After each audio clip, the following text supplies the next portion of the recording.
Hey very good people of YouTube, how are you? I am Gaku Theories. Today I bring you a new theory, being this is special for the 2000 subs, this time of what would have happened if Gaku was betrayed and locked in the time room. This intro I do not want to make it long. I would appreciate it if you subscribe for more theories and leave your like, in this way you would be supporting me in a great way. Without further delay, let's start with the movie. Enjoy. Gaku would be on the planet of Whis training alongside Vegetarian in a practice fight, as he used to do with his friend and rival, Broly, who had stayed on the planet of Bills, with the purpose of hiding from Freezer because of his new form, that is, Black Freezer. Broly would be looking not to be found since he was wanted by Frieza for dark purposes that could well be assumed. Broly was watching the fight between them, waiting for his turn, since he had already controlled his anger better and could access the Super Saiyan in a state of control, thanks to his fight with Gaku's son, that is, Gohan, who had reached a new unique form, calling it Beast Gohan Kama. And so you could see Gaku and Vegeta in a training fight, both fighting in their base state, enjoying the fight, while they were watched by Bills and Whis. This was an environment that, although it was violent, it was a peace that they had achieved after efforts to fight against old threats that were stopped by them, Kama. While this was happening, in the extension of the multiverses, there would be 11 of the destructive gods gathered in Universe 12 on Jin's planet, the strongest god of destruction among the 12. They were talking on said planet about a particular topic. Jin had been the one who had summoned all the gods except Bills, because they were going to talk about something that he shouldn't know about. Well, since we're all here, I'll start. The mortal is Gaku, from Universe 7. We were all present in the Tournament of Power a few years ago. That mortal managed to access a divine state in which even the destructive gods do not dominate. A few years ago, just a few months after the Tournament of Power, I found out that this mortal had managed to master the state and access it at any time. That is, he mastered entering the state. The reason I say all this is because, from the information I have obtained now, I know that this mortal will not be nor seeks to be a god of destruction. He only seeks to become stronger for no real reason, is what it seems to be. Jin would say, speaking seriously, Kama. The gods would listen carefully to what he said. Liquor, the god of Universe 8, who was also known for his seriousness in his role and his intelligence, would see where the conversation was going. Kama. I see where you're going. A mortal reaching such a level of control with a divine technique really is a waste without goals. If that mortal were to seek to become a god of destruction, it wouldn't be that much of a problem, right? Liquor would say calmly. The gods would think for a few seconds and then remove it, would break the silence. It's not just that. Son Gaku has made a friendly bond with the great Zeno-sama, being impetuous in his treatment towards him. He was also the one who practically caused the Tournament of Power. He almost led us all to destruction, and possibly in his irrational search for power he will cause another big problem like that again. Remove it, would say, with his typical annoying attitude. That is another point apart to consider. The mortal Son Gaku has already caused problems in his search for power and will most likely continue to do so. Therefore I have called all of you here. We will decide what we will do with Son Gaku. Jin would say seriously. The gods would remain in a professional silence. If we attack directly, it would be reckless because of Bill's intervention. Added to the fact that Zeno-sama has still shown affection to the mortal, we must devise an indirect and precise plan to get rid of him without getting our hands dirty, Vermouth would say calmly and with a smile on his face. Kampa, who remained thoughtful all this time, thinking about what to do, because in the end they were planning behind his brother's back. However, he would think that doing what he was going to do would go to the general good of the universes. I have an idea. We could use the Super Dragon Balls that are distributed between my universe and Bills's. We could think of a wish that causes that mortal to die or that his future is destroyed. Kampa would say, somewhat nervous. The gods would hear this and think about it. It's not a bad idea, but if we want to do it, we must take them without Bills noticing. To do that, some methods occur to me, Jin would say confidently, and then observe Vermouth, the mortal of your universe, Jiren. In the Tournament of Power his performance in combat was magnificent. Being immortal, he was the one who fought against Gaku more than anyone. Considering Son Gaku's attitude, it would be perfect for me to plan a fight between the two of them in your universe, Vermouth. I'm sure he won't refuse. During that moment in which Jiren and Son Gaku are fighting, the remaining gods of destruction will unite and search for the remaining spheres, Jin would say. Intelligently, having devised a detailed plan in such a short time, Liquor would nod in approval, not surprised since the two of them knew each other very well. The remaining gods present would also nod in approval of the plan, Now it's time to decide what wish we will ask for, taking into account that it will have to be something that destroys him indirectly without having to do it by our own hand. What do you think? Jin would say. The gods would be thinking. Arak would break the silence by speaking. If in an efficient way we seek that his own friends and companions all his thoughts of trust, appreciation, and his friendship itself become the opposite and instead be hatred and feelings of betrayal towards him, then he would be betrayed and possibly even killed by his own friends. If we ask the Super Dragon Balls for that wish, they will do it, that his brain changes its opinion towards Son Goku, that way it would not be recognizable what was done by some magic or by some external factor. It would be a checkmate towards Goku. Arak would say with great tranquility. The gods would think about the plan and would be analyzing the possible results. It's a good plan, to return all those who consider the warrior a friend or companion to Goku, to turn him the opposite of feelings of resentment, hatred, disgust, and desire for betrayal, I think saying it like that to the dragon will be correct and efficient, that way it will work and they will destroy each other, Jin would say when analyzing it, In this way the meeting of said gods of destruction will conclude. The angels who always met with this would be neutral about their decisions since these were neutral beings who could not intervene in these matters and were simply in charge of being the assistants and teachers of the gods of destruction, for which they would remain silent throughout the meeting, On Bill's planet, Gaku and Vegeta would continue training normally as they were doing. Vegeta would throw a kick that would be dodged by Gaku and would instantly counterattack with a backhand kick from Gaku, thus continuing in a violent exchange of blows, and at speeds impossible for science, This time I won't lose Vegeta, Gaku would say, launching himself against Vegeta to deliver a combination of smart blows and send Vegeta flying several meters. The roar would reach every corner of Bill's planet. Meanwhile Bills would be lying down drinking lemonade and Broly next to him but watching the fight between Gaku and Vegeta. Thus the fight would continue for a while quietly with Gaku emerging as the winner, barely managing to do so. While this was happening, on Earth Picaro would be meditating in some mountains. It's a strange feeling but I have a feeling something bad is going to happen, Picaro would think to himself. Gohan would be in a convital and bred in his house peacefully enjoying the peace that reigned. In this way 2 days of that peace would occur on Earth. During another day of training with Whis would stop from one moment to another to check his scepter that he had received a message. He would see it and inform Bills, Mr. Bills, it seems that the god of destruction Vermouth has asked you for a meeting to arrange a meeting between the mortals or Gaku and Jiren, says Whis after having read the message, Bills would listen to this attentively with some surprise. Wow, it seems that Jiren has asked Gaku for a meeting, otherwise I can't imagine Vermouth wanting a meeting. Bills would say neutrally, Gaku come here. Gaku would shout who was talking normally with Vegeta when he stopped training, yes sir Bills. Gaku would say to Bills with curiosity about why he had called him, it seems that Jiren wants to face you once again. His god of destruction just told us that they will face each other in his universe. I suppose you want to go, Bills would say with a normal tone. Gaku hearing this would open his eyes with excitement just thinking about what he had just heard. A fight with Jiren seemed very exciting to him, and with the time that had passed he already assumed that he had become much stronger than before. Of course I'll go. When is it? Today? Gaku would say with excitement, desperate to fight Jiren once again.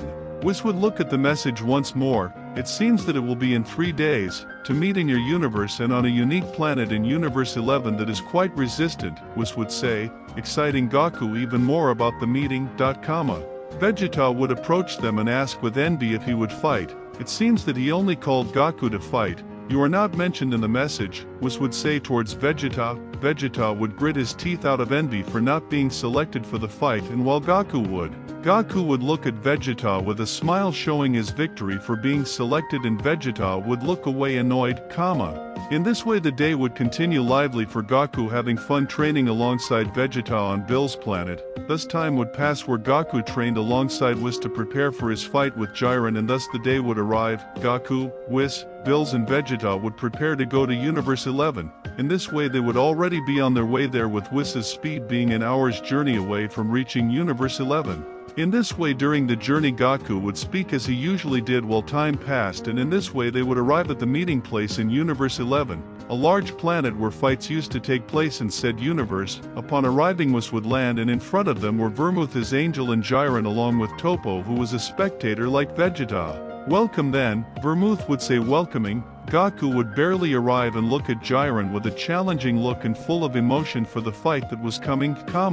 Vermouth would greet Bills normally without much appreciation, and in that way he would quickly set up the meeting without giving rise to talks, and he would tell Jiren and Gaku that they could already fight. Vegeta was sitting in some stands next to Toppo, but they would not exchange words and would simply be silent watching the fight that was happening before their eyes. Gaku and Jiren would be positioned, like Vegetarian and Toppo, Bills, Vermouth, and their angels would be in the stands watching. Begin. Bills and Vermouth would say, thus beginning the battle between these two. Gaku would smile, and as soon as he begins he will transform into a Super Saiyan Buu, knowing that his other forms are useless against Jiren. In that way he would calm down and go straight towards Jiren with an attack. Jiren would stop the punch with his forearm and instantly counterattack with a punch to the liver towards Gaku, but Gaku would barely dodge this by using Ultra Instinct in that form.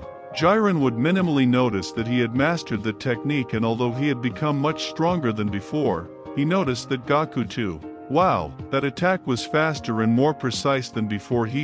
I see that you've become much stronger, but you're not the only one. Gaku would increase his ki, generating a very powerful torrent of energy. Jiren remained calm at this, and at a completely different speed than before he would appear in front of Gaku with a powerful hook punch that would barely be evaded by Gaku. Jiren would not stop and would instantly throw a kick that Gaku would block but would be sent flying by the attack given its power. Wow, you've really become very strong. Gaku would say as he recovered in the air from that kick. At that moment Gaku would smile and launch himself towards Jiren at full speed, but before attacking he would teleport behind him and launch an axe kick. Jiren would react to this without much difficulty and would duck. At that moment he would launch practically invisible blows towards Gaku, even though he was with his back turned and crouched. Gaku would simply block with his arms crossed while he was overwhelmed by the power of these blows and would retreat. Gaku would have a drop of sweat from tiredness but a face that reflected the enjoyment of the fight. Jiren would also be enjoying said fight. "You've gotten stronger, son Gaku, but not enough to beat me," Jiren would say confidently towards Gaku. At that moment Gaku would not rest and would launch himself once more towards Jiren, throwing a series of extremely fast punches and kicks, but for Jiren they were easy to handle. In that exchange of blows Jiren would instantly throw a powerful punch to Gaku's stomach, who would be unable to react to this, and that blow would knock the air out of him and send him flying quite far, falling on the ground struggling to stand up. Jiren would not waste time and would be above him and would begin to throw energy blasts towards Gaku. Gaku would raise his ki and would begin to fly out of Jiren's firing range and would launch a quick Kamehameha towards him. Jiren before this would simply deflect it with a movement of his hand, but Gaku would take advantage of that moment to teleport behind him and throw a powerful punch that Jiren would barely dodge, grazing his cheek. Gaku would back down immediately. "You are a truly amazing guy. Not even with all my power in this form am I able to touch you." Gaku would say that he would already be somewhat hurt by the previous exchange of blows, while Jiren still remained unharmed. Vegeta, who would be watching the fight and analyzing the way both Gaku and Jiren fought, would be impressed by the power that Jiren had, since it was much greater than the one he had in the Tournament of Power. Toppo remained calm before the fight, since he knew that Jiren would always be the strongest, and he did not doubt that Jiren would win in that encounter. Continuing in the fight, Gaku would observe Jiren and would begin to understand Vegeta's comment that Jiren used his no in a perfect and precise way. "You really are incredible, Jiren, but I will not be left behind." At that moment Gaku would dissipate his aura and return to the base state. At that moment his mind would be filled with tranquility and he would enter the state of complete Ultra Instinct, overflowing with an impressive divine power. Vermouth would see this with seriousness and amazement, while Bills would already see it normally and would see Vermouth as if he was trying to boast that his mortal is more impressive than his or something like that. Jiren would watch this with intent and prepare for the real fight. As expected, "You already control it and can access it at will, then show me, son Gaku, how strong have you become?" Jiren would say, and then increase his ki, showing his enormous power. At this Gaku remained calm but with a smile on his face, excited by the power that Jiren possessed. Gaku would instantly appear in front of Jiren throwing a punch. Jiren would block the attack with his forearm, causing a strong tremor throughout the Planted by the power of these beings, Jiren would immediately without delay, throw a punch that Gaku would dodge with an agile movement, landing on Jiren's arm, and then play the torso and throw a downward kick that Jiren would barely dodge with difficulty. Gaku would not stop and would begin to attack at full speed towards all parts of Jiren's skin, an exchange of blows occurring at enormous speeds even difficult to perceive for some gods of the destruction. In that exchange it would be noticed that Jiren managed to block Gaku's blows, but he could not touch Gaku. Little by little Jiren would begin to adapt to Gaku's ultra instinct, getting closer and closer to hitting him, starting to graze Gaku. Gaku would move away upon noticing this and would begin to increase his ki, Jiren noticing this would also level up, increasing his ki, showing his massive power in a real way, his aura being a thick red aura, and just feeling it would feel like a huge wall, Gaku would have a drop of sweat, surprised by all the power that Jiren still kept, Gaku would think that to defeat him it would not be easy to do it by normal methods, so he would decide to use strategy, Gaku would create several clones with his speed and would spin Jiren, trying to confuse him.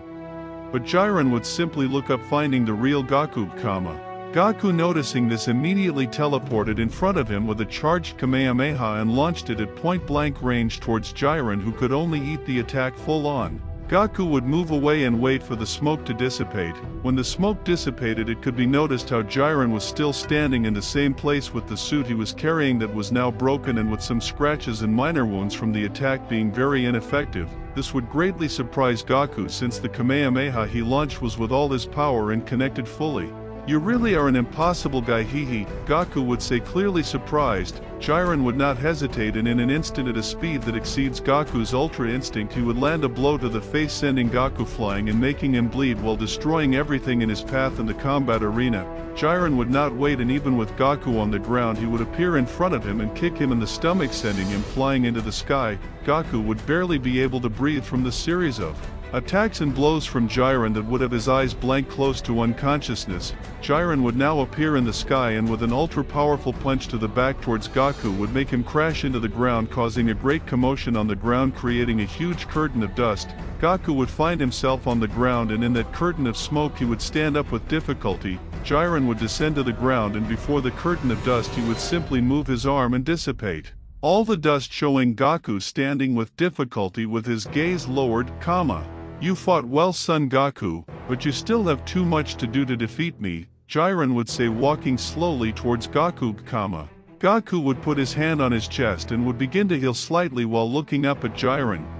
"This is not over yet," Gaku would say with his gaze lowered, At that moment Gaku would begin to charge more and more energy, unleashing a torrent of ascending power that would be his aura. The Ultra Instinct would begin to fall apart due to Gaku's display of uneasiness. While Gaku did this, the energy that he would unleash would be overwhelming, but it would not be characteristic of the Ultra Instinct. Gaku would return to the Ultra Instinct sign, thus showing that he entered his own Ultra Instinct.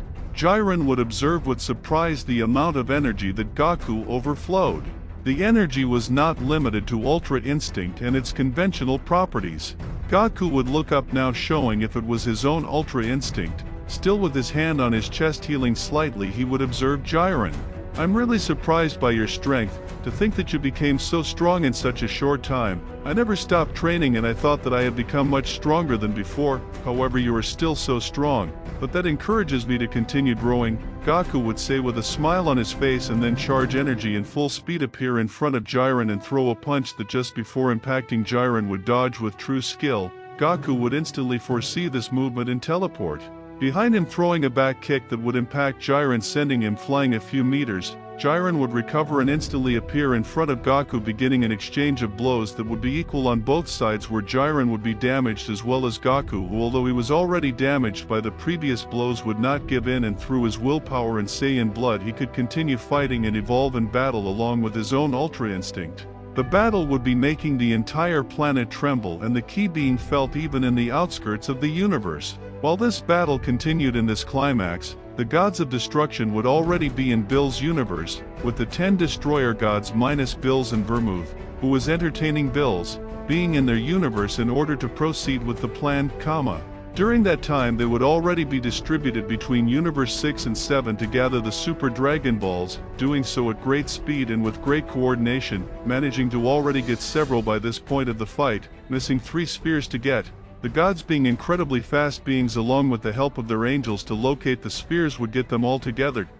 This could not be easily felt by Bills or by Gaku or Vegeta, since the Angel of Vermouth would have established a barrier throughout the planet of combat by order of Vermouth, in order to both keep the damage within the planet and to make it difficult for them to feel the energy of those who were outside. However, feeling the energy was not impossible for Bills. However, the energy deployed in combat by Gaku and Jiren, added to the utmost attention he had in combat, was simply perfect to invalidate the factor that Bills realized, Continuing with the fight, each time it would be stronger and stronger. Jiren would resort to all his power, now having an advantage over Gaku, who, although he resisted in combat, was still pressured by the superiority in power added to Jiren's perfect ki control technique. Damn, you seem insurmountable, hee. Gaku would say, breathing heavily from the strong fight they were having. Jiren was also injured and quite fatigued by the fight. Bills would watch this with great attention, seeing the combat between these two and being quite surprised by those mortals seeing once again the evolution in combat that Gaku has had during that powerful encounter. Vermouth would also be watching the fight seriously and carefully, even more surprised and in a certain way fearful of Son Goku's power, this being superior to his expectations, because it seems impressive to him that he can have a one-on-one fight against Jiren. Gaku would keep watching Jiren tired, then he would increase his power again, taking out everything he has and more, and would launch himself against Jiren, throwing a punch to the face that would be stopped with his forearm by Jiren, and would instantly counterattack with a punch to Gaku's face, who would receive it full on but would endure it and instantly would punch him in the liver as Jiren, knocking the air out of him, In this way they would continue with an incessant exchange of blows for quite some time. Gaku would already be too tired, his own ultra instinct would cease and he would return to his base state. He would be extremely tired and wounded like Jiren. With his last strength he would throw a weak blow towards Jiren, who would take it as if it were nothing, and with one blow he would knock Gaku to the ground, winning the fight. Now for real, Jiren would be extremely tired and with many wounds from a blow, but he would still have strength and would remain standing. Hee, I lost, Gaku would say on the ground with a satisfied smile. For the fight, you fought well, Son Gaku. When they told me that you wanted to fight me, I hoped that you would have become stronger and it would be a good fight. You exceeded my expectations. Gaku, hearing this, would be on the ground with his eyes closed, breathing heavily. It would seem strange to him that Jiren said that they told him that he wanted to fight, since according to him, it was Jiren who asked him to fight. But anyway, due to tiredness he would not care and would stay there on the ground. The destructive gods would ring the bell, implying the result that Jiren had won. Bills was satisfied by the fight he witnessed, while Vermouth mentally was wondering if they had already made the planned Meanwhile, in Bill's universe they would have already gathered all the Super Dragon Balls. The gods would be gathered. Ready now, we have them all, let's summon Super Shenlong, Jin would say, already being there with all 10 gods of destruction flying over the super spheres, All the gods nodded and would prepare and say the phrase, Tinakawa Ganteshiso o Uranamika yo di chan mage would say Jin, invoking Super Shenlong. A giant dragon of colossal size, making the planets look like dwarfs, would appear, being this Super Shenlong. Super Shenlong would wait for the wish they would ask for. Jin before this would ask that all beings who consider Son Gaku as an ally, respect him or have esteem for him, that their brain and mind change to feelings of hatred, betrayal, and repulsiveness for past excuses, Jin would say. This wish in the language of the gods, since this was the one that Super Shenlong attended to. In that way Super Shenlong's eyes would shine and fulfill the wish. Once fulfilled, the spheres would scatter, Okay, let's go quickly, Jin would say, and so all the gods would leave. In those moments Gaku would find himself being attended to by Whis and healed instantly with a touch, as would Jiren, who would be healed by the Angel of Vermouth, Just at that moment the minds of Bills and Vegeta would change, being affected by the wish of the gods. Bills would act as if nothing, but he would feel a repulsion towards Gaku as if he had always felt it. Like Vegeta, now he would hate and repudiate Gaku, but under his perception it was always like that, since his memories were replaced by others, as with all those affected by the wish, as if his perception towards Gaku changed in an irrational way, a simple hatred and repulsion towards him, as if Gaku were a disgusting insect in his eyes, both his personality and way of acting, Let's go at once, Whis, Bills would say to Whis, who for his part was not affected by the wish since he is a neutral being. He does not feel any attachment to Gaku of any kind.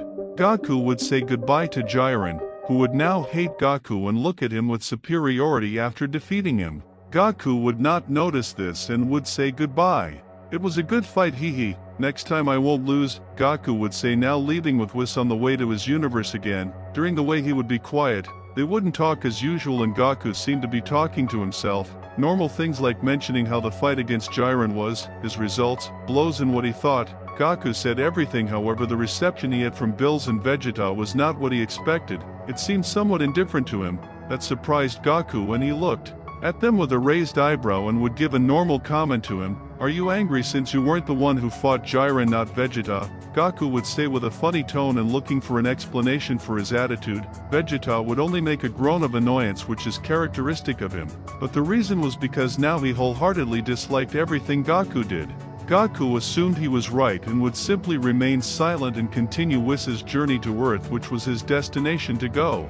After a few minutes, Whis would arrive and land normally in front of the Capsule Corporation. Bulma would run to greet Vegeta as she normally did. In the Capsule Corporation there would be some of Gaku's friends like Krillin, Yamcha, and even Master Roshi, who came at Krillin's request. Gaku would arrive and observe Milk, who was sitting watching him with some disgust, who would then pretend normality when she saw that Gaku was watching him. Gaku would approach and greet normally, in the same way Milk would greet as she used to, only in a drier way, something that Gaku would not notice. Gaku would sit at a table and comically exclaim that he would be hungry. Gaku was excited to tell his friends about his fight with Jiren, since he had not informed them that he had gone to do it and planned to talk as usual. Gaku's friends would look at him with disgust, as if his mere presence annoyed and bothered him like never before. They would keep up a facade in front of Gaku, since although they hated him now, in their rewritten memories they used to do things that way in front of him. Without further ado, Vegeta would sit at a table on the other side next to his son Trunks, who would also repudiate Gaku but would not pay attention to him and would focus on his father. Milk would be sitting at Gaku's table uncomfortably. Her sons Goten and Gohan would simply greet him curtly and sit at the table ready to eat, waiting for the food to be served by Bulma, which was normal whenever she arrived, which became routine for her. Today was incredible. We went to Universe 11, Jiren's universe, since he called me for a confrontation 2 days ago, and we fought.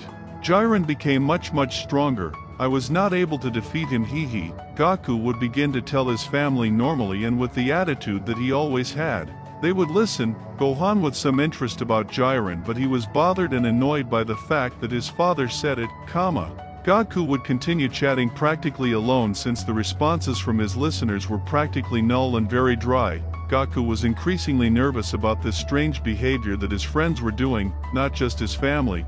He could notice annoyed looks in everyone, which was confusing and terrifying him a little, Everything okay, hee, Gaku would say characteristically with his personality towards the people in front of him who were his family, The answer he would get from them would be a dry yes, After a few moments, Bulma would walk towards their table with some plates of food. Gaku would observe this and wait for her to serve him, but from one moment to another Bulma would stop in her tracks. I don't know why I keep doing this, I'm tired, I can't stand this anymore, Bulma would say with a loud voice, making it heard by everyone present. Gaku would observe this with confusion and sensing that something bad was happening would speak.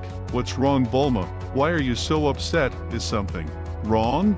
Gaku would say to Bulma, clearly worried about everything that was happening. Bulma would drop the tray of food, just grabbing the drink and throwing it to Gaku. Of course something is happening. It's you. I can't stand this anymore. Pretending like nothing is happening, living with you. You're garbage, Gaku. I can't stand having you in my sight, Bulma would say, starting to get even and reveal her feelings of repulsion towards Gaku. Gaku would be shocked at this. The cold water that wet his clothes because of Bulma, and the hurtful words that came out of Bulma's mouth would seem unreal to him, and he refused to believe it. However, he didn't feel any abnormality in her. How? What do you mean, Bulma? Are you joking? Gaku would say, confused and clearly nervous and worried about what was happening. Krillin, Master Roshi, Yamcha and even Milk and her children would stand up. I thought I was the only one who felt the same, Milk would say, continuing with a chain of similar comments from his friends. Krillin would also say the same. I thought I was the only one who thought that way about Kakarot, but I guess not, Vegeta would say, Gaku would be listening to all his friends babbling about him, irritating comments confirming each other's feelings against him, his children, his wife, his friends. He even saw his own granddaughter Pan nod in agreement with them. It was all too much for Gaku. They all seemed to have a side to him that he was completely unaware of. They felt horrible, everyone he loves talking to each other confirming their mutual hatred towards him. It was simply horrible. Gaku would be in absolute shock. Without understanding anything that was happening, everything seemed slow to him. The people who seemed like his friends, now in front of him, were all talking to each other about how much they hated him. Bills would get up from where he was eating. "I see. So then I think it's obvious what to do," Bills would say calmly. "You too, Mr. Bills?" Gaku would say, still processing everything that is happening. "Hanatsian, you are simply the definition of what I hate. I really don't know why I waited so long time to destroy you, comma." The last comment would make Gaku shiver down his spine, comma. He would see how all his friends stood up in clear support of what Bills was saying, comma. In an imperceptible moment for Gaku, Bills would be in front of him and would take the button to call Zeno-sama out of his pockets, comma.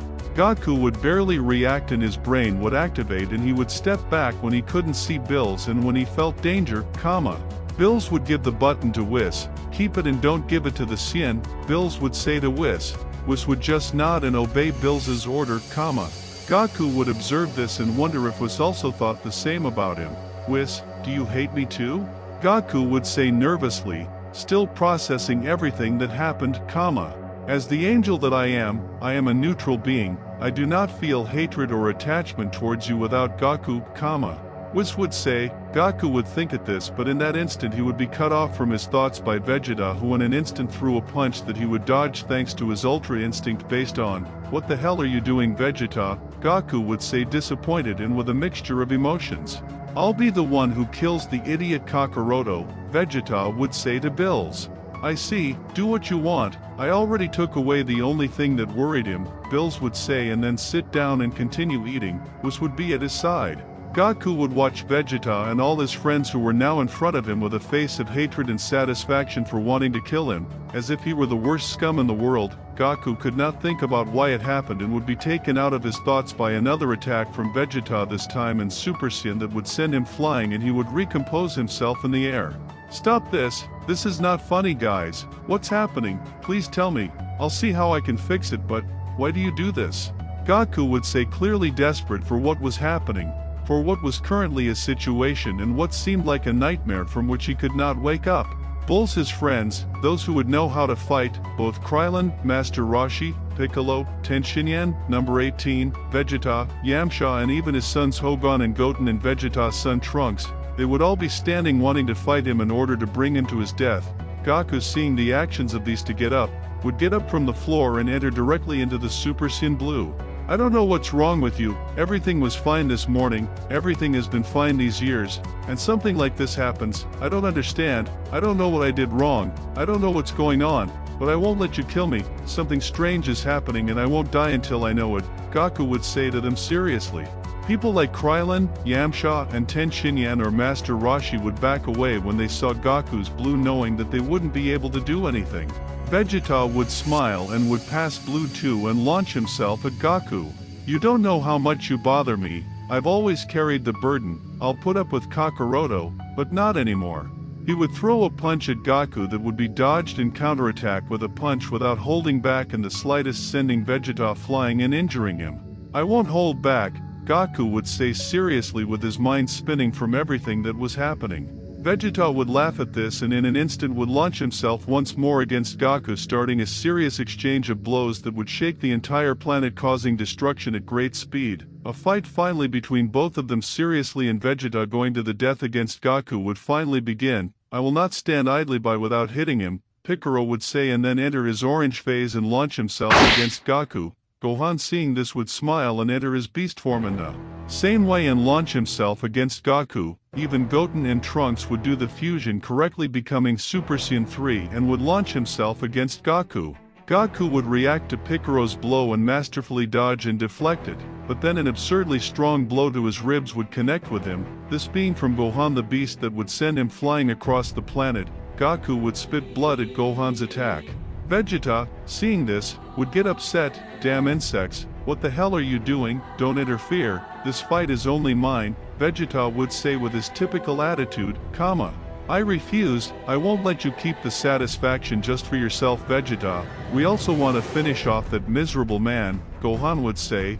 Vegeta would only groan at this, the words spoken by his own son's mouth were as hurtful as the punch he received, Gaku would recover and prepare, although it hurt what those he considered his friends said and did. He couldn't simply let himself be killed. Before this, in an instant, Gaku would notice that the fusion of Goten and Trunks and Super Saiyan 3 would go at great speed by surprise towards him. Gaku, although wounded, was in Super Saiyan Blue and maintained a state of Ultra Instinct, a little uncontrolled by his emotions, but it still worked. Gaku with one movement would deflect his attack and take his arm and send him flying far away. At that moment, Vegeta would go into Ultra Ego, and without hesitation and without leaving Gaku any time to react, he would appear in front of Gaku and throw a kick that Gaku would barely manage to dodge, grazing his abdomen and cutting his abdomen because of how powerful it was. Gaku would give a small moan of pain and then move away and access full Ultra Instinct. They wouldn't even let Gaku breathe when Gohan and Piccolo would launch themselves against him without stopping, throwing combinations of powerful blows that Gaku would have problems against Gohan, but Piccolo would be easily repelled every time he tried an attack strategy against Gaku. Gohan at one point would charge energy, creating an immense energy tornado that would make everything tremble. Vegeta likewise would not be left behind and would launch himself against Gaku.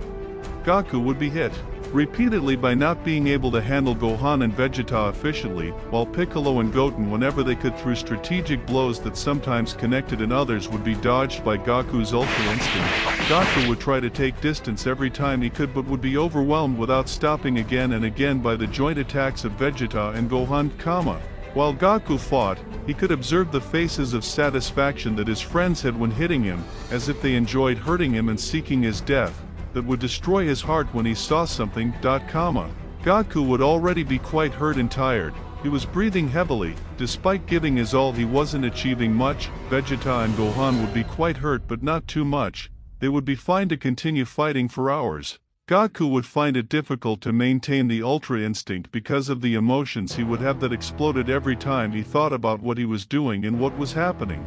Now Gaku, ready, would expel a huge wave of ki, beginning to overflow too much of Gaku's power, and would access his own Ultra Instinct, Gaku's own Ultra Instinct signal.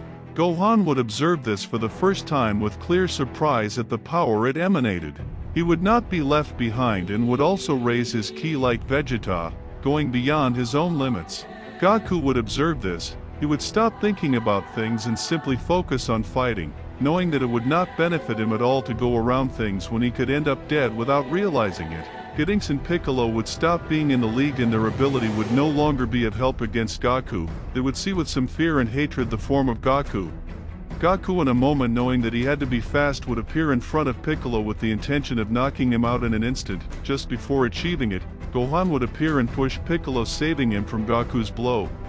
Gaku would observe this and would throw a back kick at Gohan, sending him flying. Gotenks would try a blow that would be stopped without difficulty by Gaku and would give him a small blow to the back of the neck, leaving him unconscious. Vegeta and Gohan would recover instantly, Vegeta finishing charging energy and Gohan from the blow, Piccolo would take distance and would already think about leaving the fight, seeing that he was a hindrance in him. Meanwhile, Gaku would continue his fight against Vegeta and Gohan. This time Gaku would begin to get used to it, and although he received considerable damage, he would begin to respond in the same way to them, thus beginning to equalize the fight between them. Gaku would manage to establish an equalized Vamsaint, and by the parties that fought they would all be injured. Gaku would be much more injured than Gohan and Vegeta, but he could still keep up the pace. Vegeta would evolve more with his Ultra Ego at every moment by receiving damage, and Gohan would increase in power continuously. Gaku likewise would not be left behind and would be able to deal with them with many difficulties, but he could.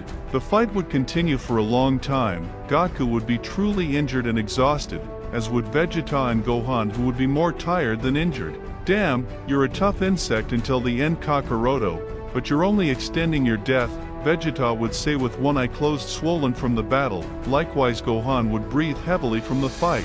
They would begin to exchange blows once more, until they would stop. Gohan and Vegeta would begin to charge and attack. Gohan Mekenko Sappo and Vegeta his final blow.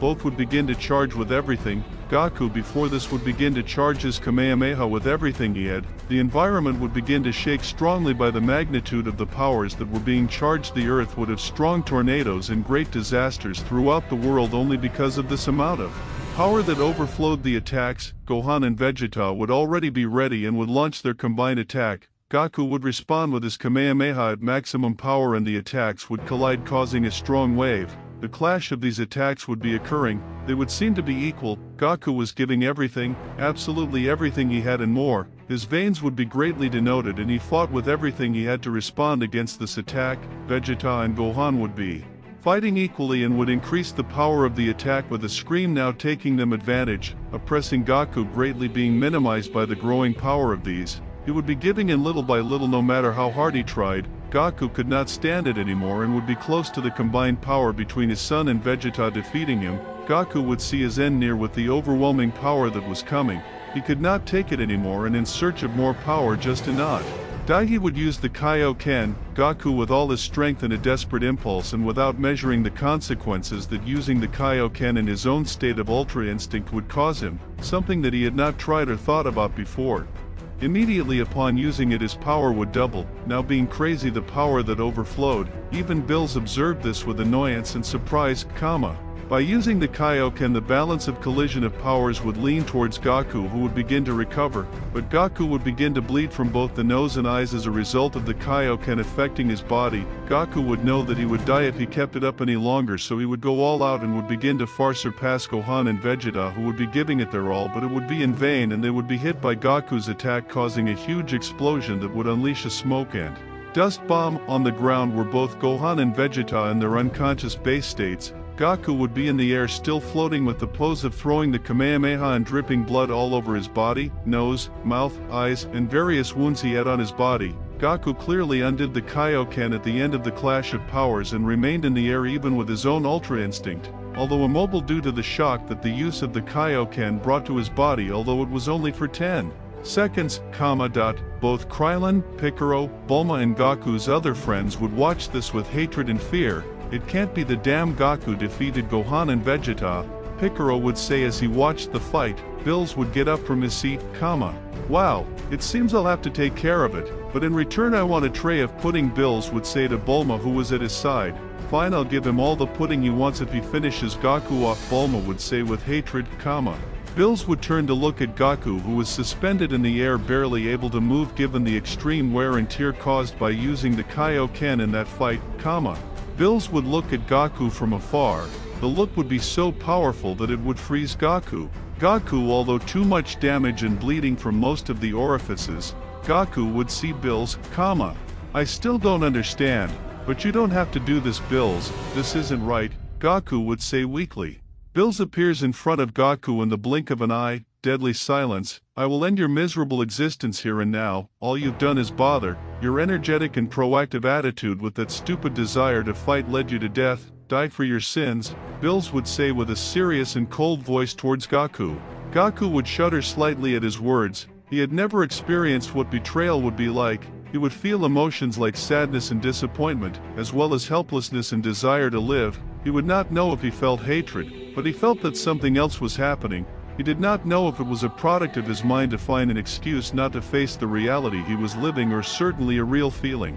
Gaku would think about not doubting, and at that moment he would throw a punch towards Bills. Although he was tired and it was hard for him to move, he could not simply give up and let himself be killed. Bills at this would simply deflect the blow and with a slap to the stomach would counterattack and send him flying so far that he would go around the world several times. Gaku would feel like the air would completely leave his body. He would think that even if he weren't tired or hurt, that blow would have been as effective as it was now.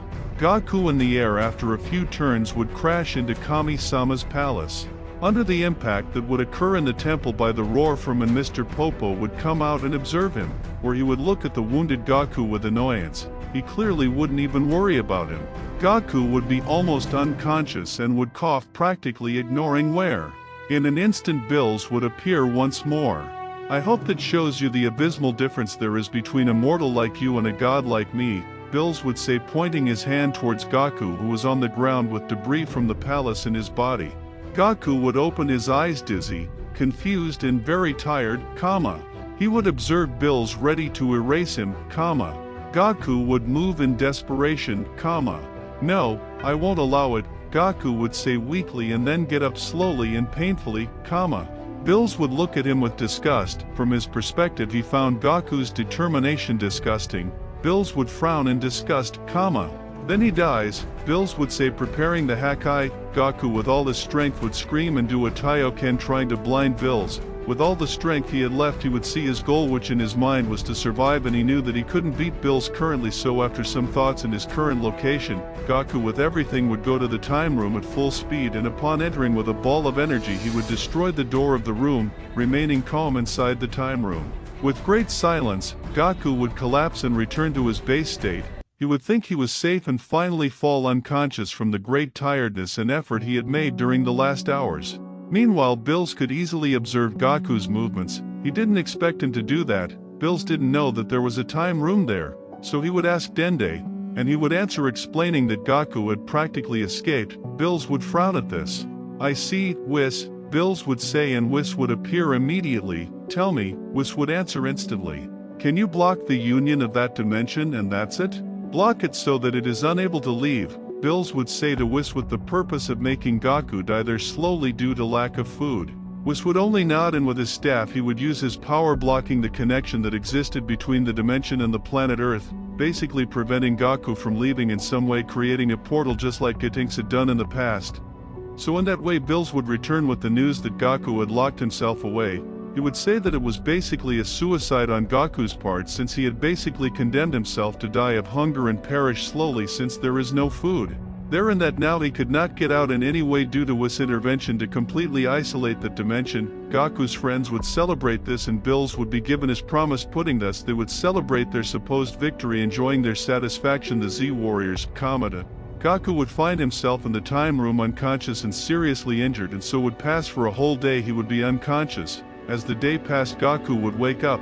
He was dizzy for a few moments but would recover almost instantly. He would have wounds and his body would hurt, but he would have already regained energy enough to be active. Gaku, once awake, would start to think and recap what had happened and how he ended up in that situation. He would think about what had happened. No matter how much he turned things over, he could not understand the behavior of those he considered friends. Gaku would have some calm and would be well placed to think, since he was safe there, his plan would be to recover his strength completely and then open a portal and get out of there, and then teleport to some distant planet that he had in mind and there prepare and investigate what had happened. That was Gaku's plan that he had managed to think of at that moment, since he refused to believe that his friends would treat him like that. In that way Gaku would lie down on the floor once more to rest. His stomach would growl, a sign that he was hungry. In the end he slept for a whole day and had not eaten anything. In the same way he would be very thirsty. Gaku, aware of his situation, would simply endure and lie down to sleep on the floor to fully recover and start what he had planned. That way Gaku would sleep for about 14 hours and wake up. He would be too hungry and thirsty. He would have already recovered his energies and would still have some small wounds, although they were already null. That is to say, yes, he was fine in physical terms. Then Gaku, once ready, would increase his ki and try to open a portal to leave that dimension. When the portal opened, Gaku would find that the portal would only take him to other parts of the same dimension of the time room. Gaku would be surprised by this. He would think he would have enough power to open a portal of that type in his base state, but he would go to Super Saiyan and would try to create the portal again. However, the same thing would happen. The portal did not take him to any dimension other than that one. Gaku would start to worry. It was very strange for him that that would happen. In the end, it was not a difficult technique. He would become Super Saiyan Blue and would do it again and again and again, creating hundreds of portals, but none would guide him to Earth, absolutely all of them connected with the Room of Time. Gaku would feel anguish because he could not get out. He wondered why, because it seemed abnormal to him not to be able to get out of there. Gaku would assume that it would be the work of Bills in some way that managed to prevent him from leaving, which would frustrate him. Gaku would then enter the Ultra Instinct and would try again, having the same result as the previous times, opening only portals to different locations in the time room. Gaku would be truly worried about hunger, or so he would think to himself, before realizing that he was neither hungry nor thirsty. Gaku would wonder why and would link the reason with the Ultra Instinct, since he was in the state of Ultra Instinct. You have never noticed this type of things in a fight, nor had it ever been told to you. But Gaku would notice that in his current state of complete Ultra Instinct he would feel absolutely no hunger. He did not even feel the need to eat or drink. Gaku would see a clear opportunity in this. He would link this with Divine Ki, thinking that being in a state in which the maximum Ki power of its activation was Ki Divine, it was easy for him to think and connect these things, although Gaku was seen as a fool in general knowledge, he was a great prodigy and expert in the management of ki, and now discovering the uses of divine ki, Gaku still in the state of Ultra Instinct would see this as an opportunity to live, so through this new goal and discovery Gaku would set as his objective to be able to maintain Ultra Instinct as a base state. He would know that it was not impossible given that beings like Whis were like that. Although they were quite special, Gaku would take this as a goal. In that way Gaku would put himself in a meditation pose, still maintaining the state of complete Ultra Instinct, and so Gaku would train that way to be able to live with the form of complete Ultra Instinct as a base.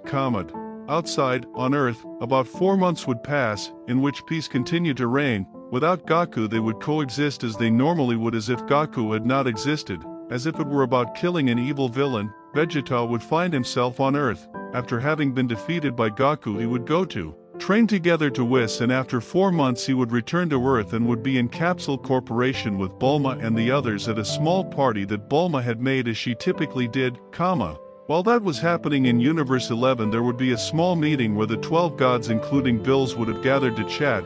Bills would have been invited simply under the pretext of a simple chat between the 12 gods of destruction. This was something they almost never did, and the number of times they would have done something like that in the past were very few, much less that all the gods would be gathered as that was the case, Well, since we're all gathered, we can start with this little chat. Vermouth, it's well known that soon some mortal from your universe will take your place as God of Destruction, meaning your time as God of Destruction is currently close to coming to an end, isn't that right? Jin would say to Vermouth. Vermouth would listen to him normally and respond in a calm tone, well yes, soon Topo will be qualified to take my place. When that happens I'm sure some things will change in my universe. I'm sure he is qualified, Vermouth would say, responding to Jin. That way the gods would begin to exchange the type of information among themselves until they reach Bills. And you Bills, aren't you planning on retiring from your position as God of Destruction? In the end there are many powerful subjects in your universe, aren't there? I would say take it away, sounding in a certain way with ulterior motives. Bills would see them. No, they are too weak to take my place, Bills would say dryly. I see, and what about that mortal who managed to access the Ultra Instinct? Vermouth would say to Bills, Hearing that, Bills would frown as he remembered Gaku. There's nothing to talk about him. In the end I got angry and destroyed him. Bills would say indifference, The gods, hearing this, would be smiling maliciously internally, since in the end, the reason for this meeting was to bring up that subject and take all the information they could from Bills, and it was going well. I see, I thought you appreciated it, Vermouth would say. Not at all. That mortal was already very annoying, Bills would respond. In that way the conversation would continue, occasionally addressing topics related to Bill's universe and taking enough information to know what happened, which is how the conversation would unfold until the end, On the other hand, Frieza, who had been conquering and rebuilding his army and reign that he once had for the last few years, now that he would be absurdly strong with his new Black Frieza transformation, would be in a ship. He had already assembled a huge army, easily 10 times larger than the one he once possessed. He was now a being that practically dominated the universe, since Bills seemed to be too lazy to do anything against him, or simply was neither against him nor supporting him. Frieza took advantage of this to expand and gain more subjects loyal to him and his power. Frieza was currently sitting. When one of his workers would come to him with new information, he would inform Frieza about what had happened on Earth. It seems that one of Frieza's spies who was on Earth had reported what happened to Gaku, that it seemed his friends had really betrayed him and killed him. That was what they would inform him. Frieza would listen to this with surprise, since he could imagine the others betraying Gaku because it seemed to him that they had a strong friendship. So he would find it funny and disgusting the fact of this event. In the end for him it was simply ironic the fact that Gaku's death had been in such a regrettable way. Frieza, knowing this, would already think about what to do. It would seem ironic to him that the Saiyan who once killed him had now been killed by the people he considered friends. The reason why he did not kill Vegeta and Gaku at that time and previously was because he wanted to return the humiliation that he once gave him on Namek, added to the fact that they received him. But enough time would pass. It was time to finish Vegeta once and for all. Since Gaku died in a regrettable way, he would simply kill Vegeta out of simple mockery for killing the only one who could minimally do something against him. So he wanted to rub it in his face. After Frieza knew what he would do, it would be 3 days before he started his movements, so 3 days later, a large ship being this Frieza's would land on Earth, entering ostentatiously with no particular intentions of hiding from Vegeta or the Z Warriors. That way Vegeta and the others would feel Frieza approaching a few minutes before he arrived and they would prepare for his entry. Vegeta would be serious about what was happening and would not know for sure what was happening with Frieza's arrival. Jojo, thanks for the welcome, all the tadpoles are here that I thought would be here, Frieza would say cockily as he began to float and introduce himself in a dramatic and ostentatious manner. Vegeta would groan in annoyance at this. Why are you here, insect? Did you come to ask us to kill you one more time? Vegeta would say proudly. The situation was tense. Vegeta would know that Frieza was overwhelmingly powerful and that he should not underestimate him. However, he was always like that no matter the enemy. Among the warriors present would be 17 and 18, Krillin, Gohan, Piccolo, Goten and Trunks as well as Master Roshi, Ten Shinhan and the android Ganma. All of these were present in a place on Earth in front of Frieza's massive ship and part of his army. Jojo, really you haven't changed Vegeta, tell me, I'll give you one last chance, don't you want to join me? This will be your last chance, Frieza would say in his typical tone. Ha, don't make me laugh insect, better go away and don't bother anyone, Vegeta would respond. Frieza would sigh and then give the order to his soldiers to attack, so all the normal Z warriors like Master Roshi, Krillin and others would fight against them. It would not take long for Piccolo to show his orange form and finish off Frieza's army in a matter of seconds. Not even a new, strong subject of Frieza was able to defeat Piccolo. English, there's only you left, Piccolo would say seriously pointing at Frieza after finishing them all practically alone. Frieza, still in his usual form, would appear in front of Piccolo and connect a blow to the stomach that would make him erect and take out all the air. I see that you have become a little stronger, but it is still very little against me, Frieza would say, and then an ultra-fast kick would put Piccolo's head in the ground due to the enormous power. Piccolo would be surprised, he couldn't even react, and Frieza wasn't even in his black form, which was much more surprising. Vegeta would observe this with disgust and annoyance. With a drop of sweat, come on everyone, Vegeta would say things that would be strange since he normally used to want to fight alone. That way Vegeta and Gohan would enter their most powerful state, being the Ultra Ego Vegeta and Gohan with his beast state. Frieza would see with some interest Gohan's form. He could assume that he became stronger and got a unique form. This from the Saiyan did not surprise him. I see you don't feel like playing, are you afraid, Bills would say mockingly, shut up insect. Vegeta would respond angrily and then launch himself without giving Frieza time to access his black form. When Vegeta would be in front of Frieza centimeters from connecting the blow, Frieza in extremely low fractions of time would access his black form, dodge the attack and connect a punch to Vegeta's chest at a speed that he could not perceive. The blow would send Vegeta flying and crash into a mountain hundreds of kilometers from where he was, and destroying it. Vegeta would suffer minimal damage. Since it seems that Frieza held back, Vegeta in the distance would feel frustrated by this. Gohan, seeing this, and seeing Frieza's black forms firsthand, would be stunned by the great power he had, which made Vegeta's strongest form would be something like child's play. Gohan would raise his ki as much as possible, taking all the energy he could bear with his beast form. The powerful source of power would make the entire earth tremble. Gohan would look seriously at Frieza once he finished gathering all the power he could. Gohan would launch himself against Frieza and throw an energy ball at him and then kick him. Frieza would not defend himself from the energy ball and it would simply explode without doing any real damage. In front of Gohan's kick, Frieza would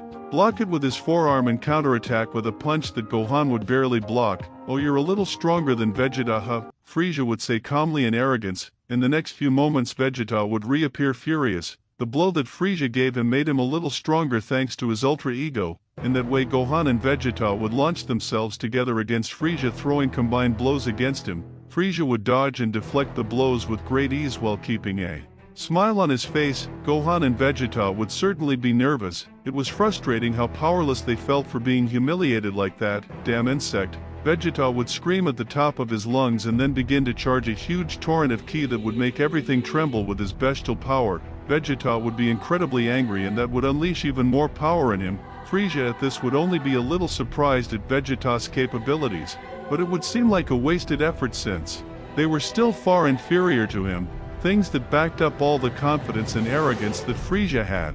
Frieza would keep humiliating them without attacking and simply dodging for several minutes. Vegeta, who had increased his power, would already be scared at that point since he did not know what would happen to the Earth if they lost that fight. Gohan, who had taken so much energy that his body found it difficult to resist and still was useless against Frieza, was discouraging. In this way, Frieza, having already humiliated them enough, would connect several blows to both that would be incredibly powerful. He would send Vegeta and Gohan flying, but they would not resist and would launch themselves against him again. They would try to do feints, strategies, and so on, but nothing worked. Frieza was too superior to them, so much so that they could not even remove that smile he had on his face, which was frustrating for both of them.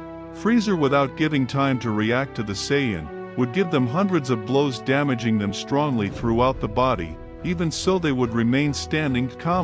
Wow, look at yourselves, so miserable and weak. Surely with the other monkey Gaku, you would have had at least a little more chances against me. You are just disappointing, Frieza would say mockingly towards the Saiyans.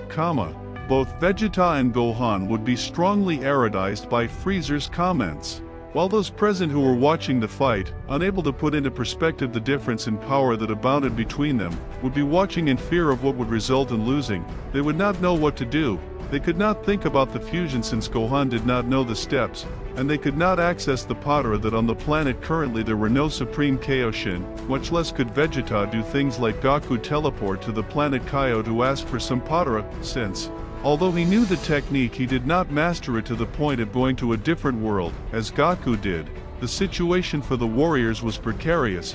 Frieza seemed to have absolute control over them, That way Frieza would end the games. He would appear once more in front of Vegeta and Gohan, and with such a powerful punch he would make them return to their base state, at the same time that he would send them flying quite far.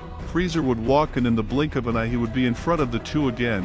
He would grab Vegeta by the hair and lift him up while looking at him with complete superiority. "It's over for you, Vegeta," Frieza would say to prepare to kill him by piercing his chest. Gohan, who would be on the ground, would return to his beast state with difficulty and would punch him in the head that would barely move. Frieza, "I see, so you want to be the first, right?" Frieza would release Vegeta and throw him to the ground roughly and then approach Gohan again. Frieza would look at Gohan with a smile and from one moment to the next would punch him in the face towards the ground, so powerful that it would make the entire earth tremble at the same time that it made Gohan be on the verge of unconsciousness and return to his base state. Frieza would grab Gohan by the hair as he did with Vegeta and would lift him off the ground. Vegeta would be on the ground panting and bleeding from Frieza's monstrous blows. "Vegeta, get off this planet and escape, only you can save this. If we all die, it would be pointless," Gohan would say with his last strength being lifted by Frieza. "How gratifying to hear and see them like that," Frieza would say, enjoying the situation, then pierce Gohan's chest and drop him on the ground, killing him almost immediately by piercing his heart. Vegeta would be in shock. The Z warriors who would see this too, Piccolo, who was watching having already recovered from Frieza's blow, would see this and feel an immense anger, a torrent of immense energy, comparable even to Gohan and Vegeta. Goten, who would observe, also could not believe what he would see, such a crude death before his eyes, being his precious brother who would die. He could not believe it. He did not want to believe it. He would scream loudly, also unleashing an immense energy, surprising Trunks, who would have at his side and transforming into Super Saiyan 2, although his energy was comparable and even greater than Gaku's Super Saiyan 3.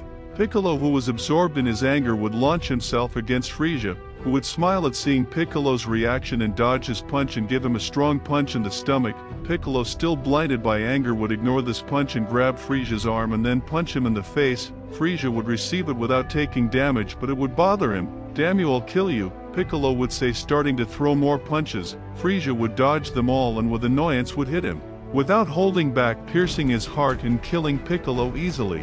Piccolo would fall lifeless. Goten would be being stopped by the android Ganma and Trunks. Goten would be crying and would be furious. He would scream and break free and go against Frieza. He would launch a super Kamehameha at point-blank range, but Frieza would be unharmed. With a smile, Frieza would launch his characteristic ray, piercing Goten without realizing it, making him return to his base state and leaving him on the ground shortly before dying. Vegeta would be watching Frieza kill whoever crossed his path. He would remember Gohan's words before dying, that he was the only hope. If everyone died, it would be meaningless. The three androids 17, 18, and the android Ganma would appear on the scene. "Get out of here, Vegeta. I entrust the future of the planet to you. I know you will find a way to save all this, Android 17 would say, epically, giving a thumbs up, implying that they would be in charge of entertaining Frieza. All those present, all those sad for the losses, would agree and face Frieza, Krillin, Yamcha, Tenshinhan, the androids, Trunks, all would be prepared to fight a battle that they would know they could not win, but they would not let themselves be defeated. All would nod and would begin to charge and attack and throw it at Frieza. Frieza before this would only respond with a small ball of ki that would be able to overcome the force of the combined power of the Z Warriors. Go now, what are you waiting for? Android 17 would say, screaming while he tried hard not to let the clash of powers end. Vegeta would come out of shock and knowing and having understood, even against his pride and leaving everyone behind, he would put his fingers to his head and teleport to a distant planet with alien life on it. Vegeta would collapse there and hide his ki to the maximum. Once again on Earth, Frieza would have already won the clash of powers, but the warriors would manage to get out of it unscathed. Once Vegeta left, Frieza would seem impressed, since he did not know he had that type of technique, which would be something that would somehow break what he had planned, but he would not care in a certain way. I see, I did not expect something like that, so you will pay and all the humans on this planet will die, Frieza would say mercilessly. The Z warriors would not fear anymore, since it made no sense knowing that death awaited him, but they trusted that Vegeta would fix everything somehow, The warriors would begin to move in strategic ways, seeking to confuse Frieza. Krillin would use the Taiyoken, seeking to blind Frieza for a few moments, and then Android 17 would approach him and throw a power at him at point-blank range, seeking to damage him even a little, being ineffective. Since it seemed that Frieza no longer had vulnerabilities that could be exploited, it seemed that those 10 years of training in which Frieza obtained his black form had also managed to remove all his gaps in his defense. Frieza would observe the warriors' attempts at strategy. Those that remained were not very strong but would compensate with their experience in combat. They would be trying to saturate Frieza with energy balls while maintaining their distance, and number 17 and Android Ganma sought to harm him, all this with the purpose of seeking to position Frieza in a certain way. Everything seemed to be going well. Frieza was being saturated by the ki balls thrown at him, until at a certain point he would extend his power and cause an immense wave that would cover the entire solar system, causing the Earth to shake strongly and sending all the energy balls to disappear. It could be seen that Frieza would be positioned floating a few meters above the ground. In front of him was Master Roshi, who would be accompanied by Krillin and Tenshinhan. Master Roshi would have a jar on the floor with a strange inscription on it. Master Roshi without hesitation would shout, "Mayfuba!" Master Roshi would say loudly and the technique would activate, causing Frieza to begin to deform. Frieza would be confused. Master Roshi with all difficulty would try to put Frieza in the jar. Frieza would feel danger and resist it with all his might, expelling an overflowing amount of ki that would forcibly break the jar and send all the Z warriors flying back. They would be truly surprised and nervous. The plan they had devised would not work and it would be practically useless, What the hell was that? Frieza would say, annoyed, looking at Roshi. With one finger he would lift him and make him explode, killing him out of simple annoyance, and without thinking about it, everyone present would look at this with disbelief and hurt by another death. 17 would be the first to come out of shock along with 18, and they would attack, but Frieza would no longer play around. In an instant he would pierce through both of them at the same time, and with a burst of energy he would pulverize them, finishing off the androids. Frieza would then turn to look at the others, but the android Ganma would appear behind him with the intention of attacking him, but the attack would be in vain, and with one blow he would knock out the android and immediately after pulverize him, Those present would feel fear before the overwhelming power of Frieza. Only Krillin, Tenshinhan and Yamcha would remain, Frieza would observe them with a smile. Well, now only garbage remains, Frieza would say, and then with his rays he would kill those who remained as if it were nothing. Frieza would have already finished off all the Z warriors. Some were lying on the floor lifeless and others had simply turned to dust. Frieza would return to his normal state, undoing the Black Frieza form, and would begin to fly around the planet. He would go towards the most powerful ki that would be Majin Buu, who was with Mr. Satan, and would eliminate him with ease unexpectedly. Mr. Satan would be afraid and would be nervous as he has always been. Frieza simply would not care and would also kill him as if it were a fly. Frieza would then begin to destroy all the cities, countries, and all humans without any mercy, and would end up eliminating everyone. He would not even give himself the whim of destroying the Earth to cause more pain to Vegeta when the day came when he returns. Meanwhile, Frieza would dominate the planet, and it would be one more planet of the many that you can the Earth had run out of life and Frieza would simply when finished withdraw with his army that would have already recovered from the fight. Vegeta, after arriving to that planet and collapsing unconscious from exhaustion, when he regained consciousness he would notice that he no longer felt life in the direction of Earth. He would think that he would have destroyed the Earth or would have finished with everyone. That would make Vegeta frustrated, but he knew that they depended on him to return to the peace he once had. Vegeta would spend a month on that planet. He knew nothing about Bills or Whis since they did not go looking for him.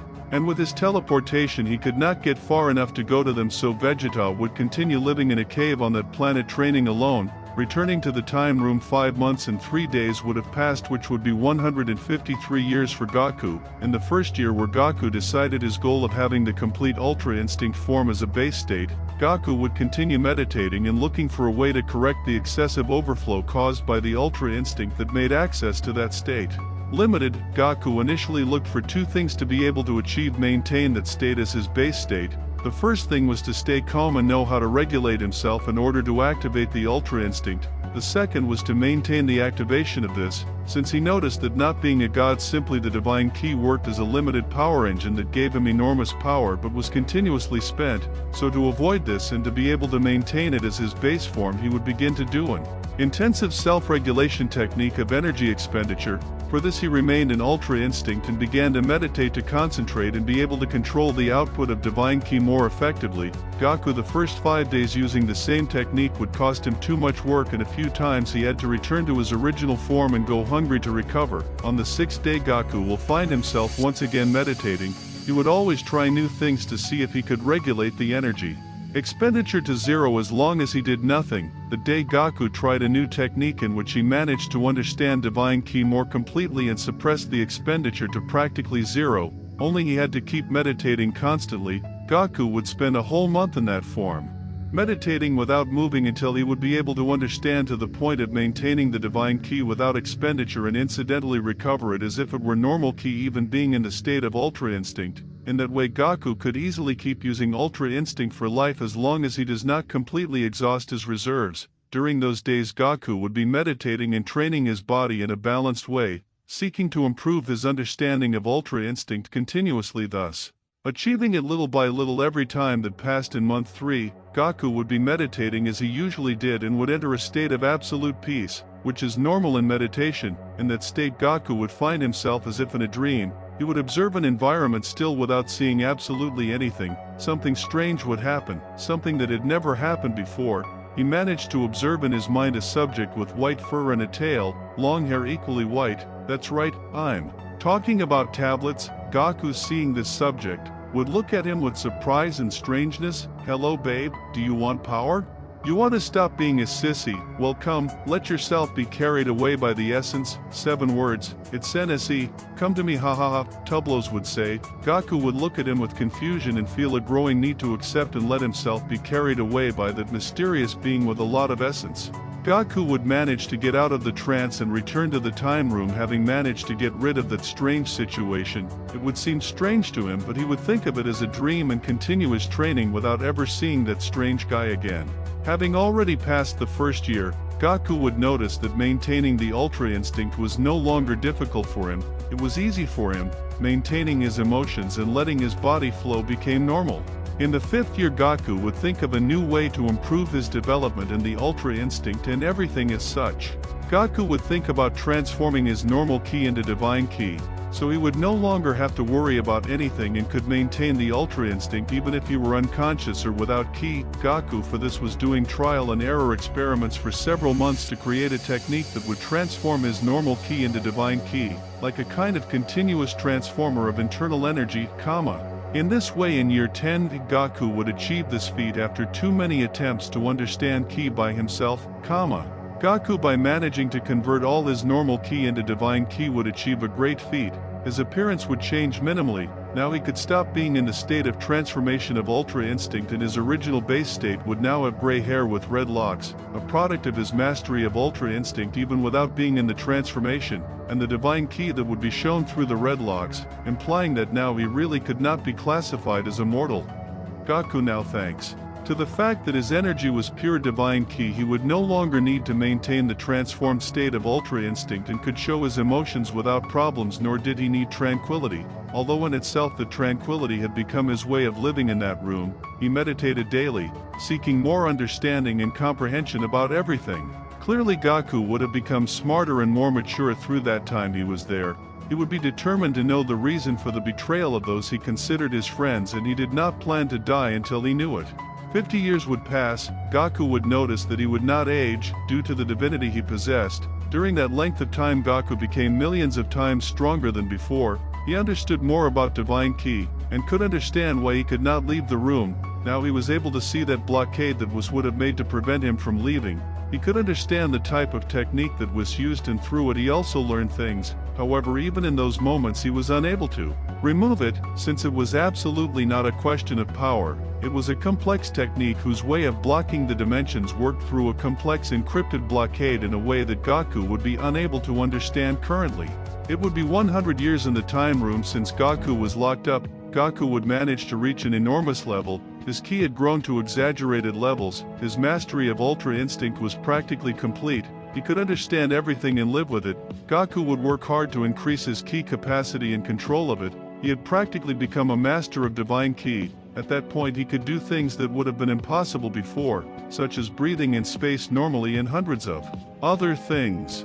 It would have been 153 years since Gaku was in the time room. He would have already understood the Whis lock. He could now leave the time room if he wanted to. Gaku lay quietly meditating, thinking once again about everything he would do when he left. He would know that outside 5 months and 3 days should have passed, since he had easily calculated the time that would have passed. Gaku would stand up and be ready to leave at once. He would be in his base state, that is, with silver hair and red locks, because now there was only divine ki in his body. Gaku would raise his hand, and through a technique he would break the blockade that the dimension had. Without much difficulty now he could leave. Gaku would create a dimensional portal with his eyes, and this would take him to the outside, to Earth.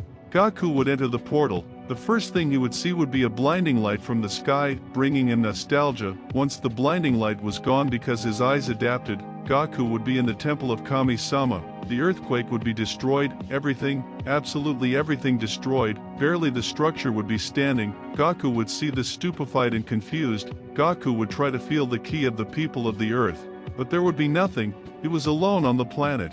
There weren't even animals. Gaku would have a dark face observing what had happened to the earth. He would begin to fly and observe the destruction. No part of the planet was saved. Everything would be shattered. Gaku, while looking at what he once called home, would be angry, confused and in shock by all this. However, he would notice that Vegeta's ki would still be there, on another planet that he did not know. Gaku, feeling this, would not even think about it and would teleport in front of Vegeta. Vegeta would find himself on that planet in a secluded place, being alone and training, when Gaku out of nowhere appeared in front of him.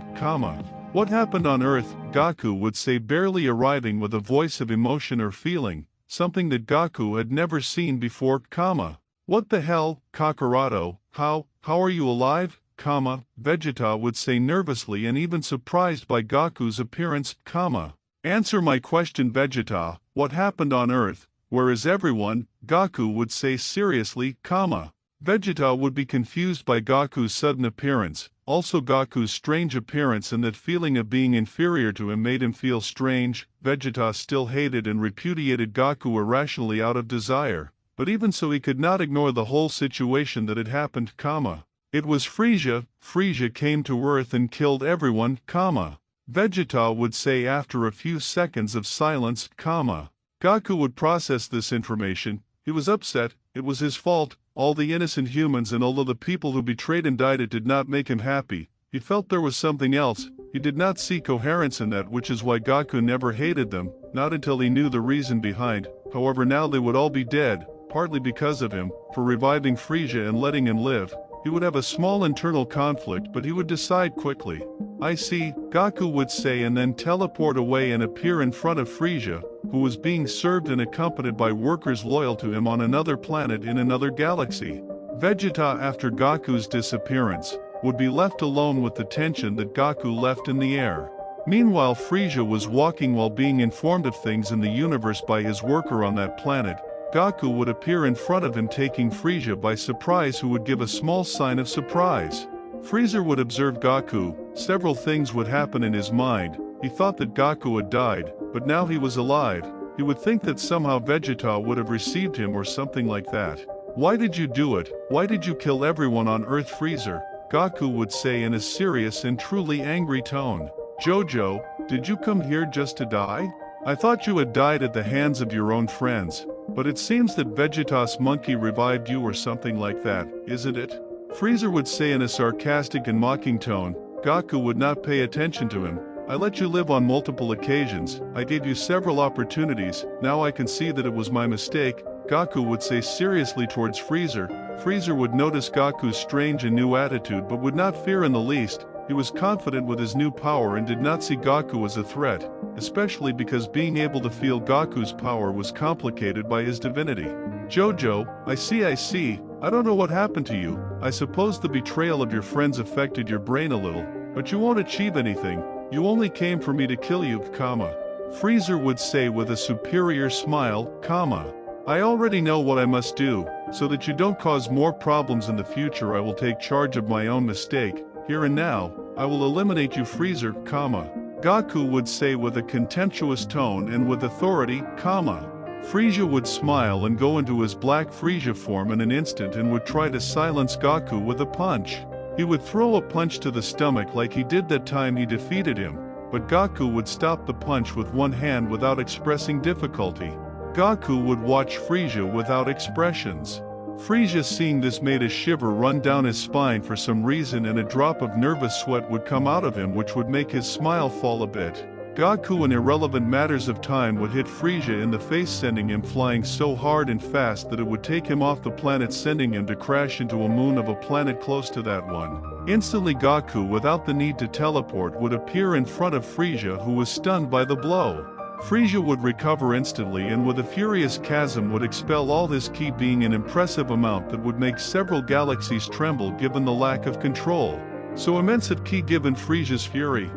I don't know what happened to you, but now you've made me angry, dirty sin, I'll kill you. Frieza would shout annoyed at that moment and a flash launch himself against Gaku with a series of absurdly fast punches and kicks that Gaku would dodge without problems, maintaining his neutrality against all these attacks. Gaku's ultra instinct based on his absolute divinity was massive and completely under Gaku's control, which would make dodging the attacks a piece of cake for Gaku. After a series of unwanted bursts from Frieza, Gaku would counterattack with hundreds of ultra-powerful punches to all parts of Frieza's body without giving him a break to recover from the attacks. Gaku would be emotionless during this constant exchange of non-stop blows. After receiving a huge beating, Frieza would be standing panting with blood and damage all over his body. How the hell did you get so strong? Frieza would say, panting and with one eye closed. Due to the big beating that Gaku gave him, Gaku would just watch him. He didn't need to answer his questions. He was upset. He was upset with Frieza and with himself, why he felt responsible for having given him a chance despite Vegeta's criticism about that decision.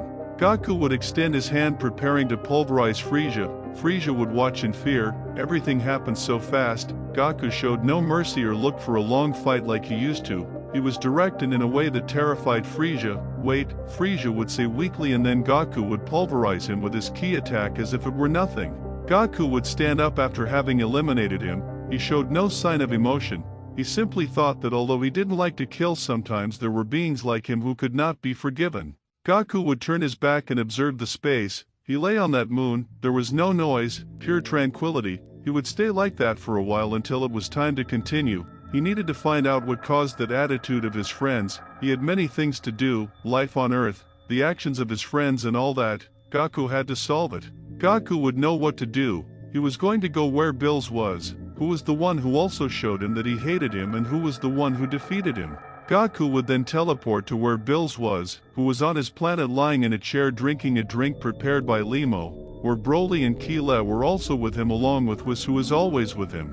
The sudden appearance of Gaku would be quickly noticed by Bills and those present. Bills, still without moving from his position, would look at him with confusion, since he thought that he had died in the time room. Frieza would look at him with annoyance and would get up from the chair. How the hell are you still alive? I thought you had died. You think you can come to this planet as if it were your home. It seems that somehow you managed to survive, but you want to be destroyed so much.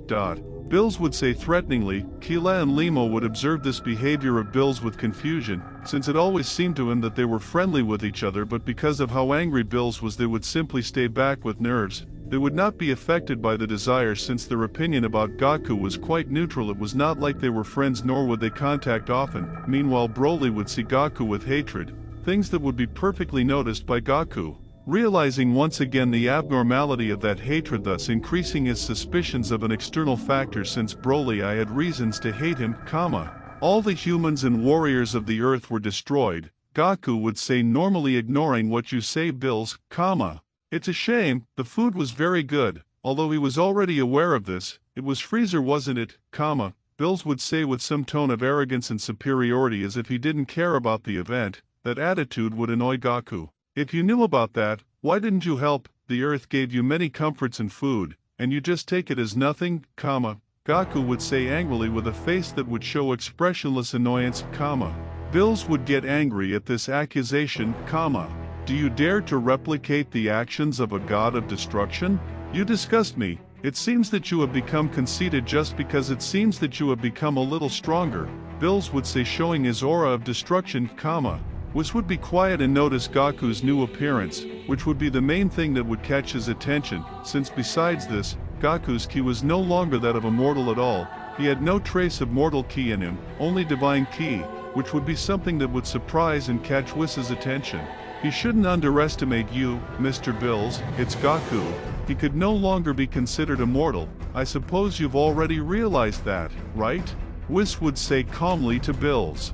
Yes, I already noticed. Surely the oracle fish was referring to Gaku as my greatest rival. What stupidity, Bills would say with disgust, Whis with a gesture would bring the oracle fish, who would appear spinning towards him, Oracle fish, is Gaku the one in the prophecy that he would be Mr. Bills' greatest rival, Whis would say, asking the oracle fish, who would be dozing, Gaku and Vegeta will be Mr. Bills' greatest rivals. Everything that is happening is not really happening, the oracle fish would say in a sleepy fearful way, and then fall asleep, This would be intriguing to Whis, who did not understand the last thing, but would be taken out of his thoughts by a strong burst of power from Bills, who would show all his power, knowing that he should not underestimate Gaku, Did you come here just to fight and die?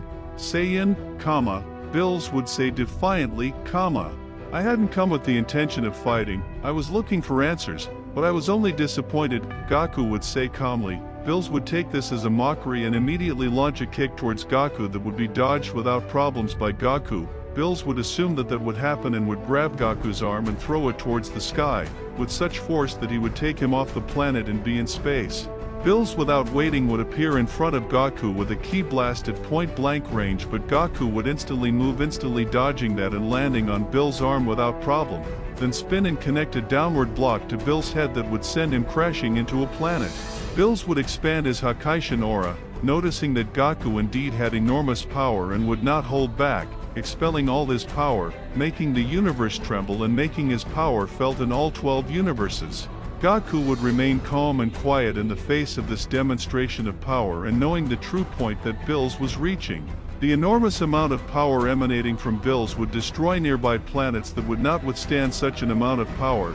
Bills on the planet he was on would grab it and throw it at Gaku. Gaku would watch as the planet headed towards him at great speed, and with telekinesis he would deflect it and then launch himself against Bills, and moving in incredible ways he would connect several punches in vital points of Bills' body, making him bleed. Bills would get even angrier and would start an exchange of blows, where the only one who would be hurt would be Bills, who would be unable to touch Gaku. Bills would begin to fly throughout the universe at great speed during the fight, moving at speed such as to travel the entire universe in minutes. Bills would try everything. He would use divine techniques, strategies, and everything he had at hand to affect Gaku, but nothing would work, which for the first time in a long time, Bills would feel frustrated in a battle.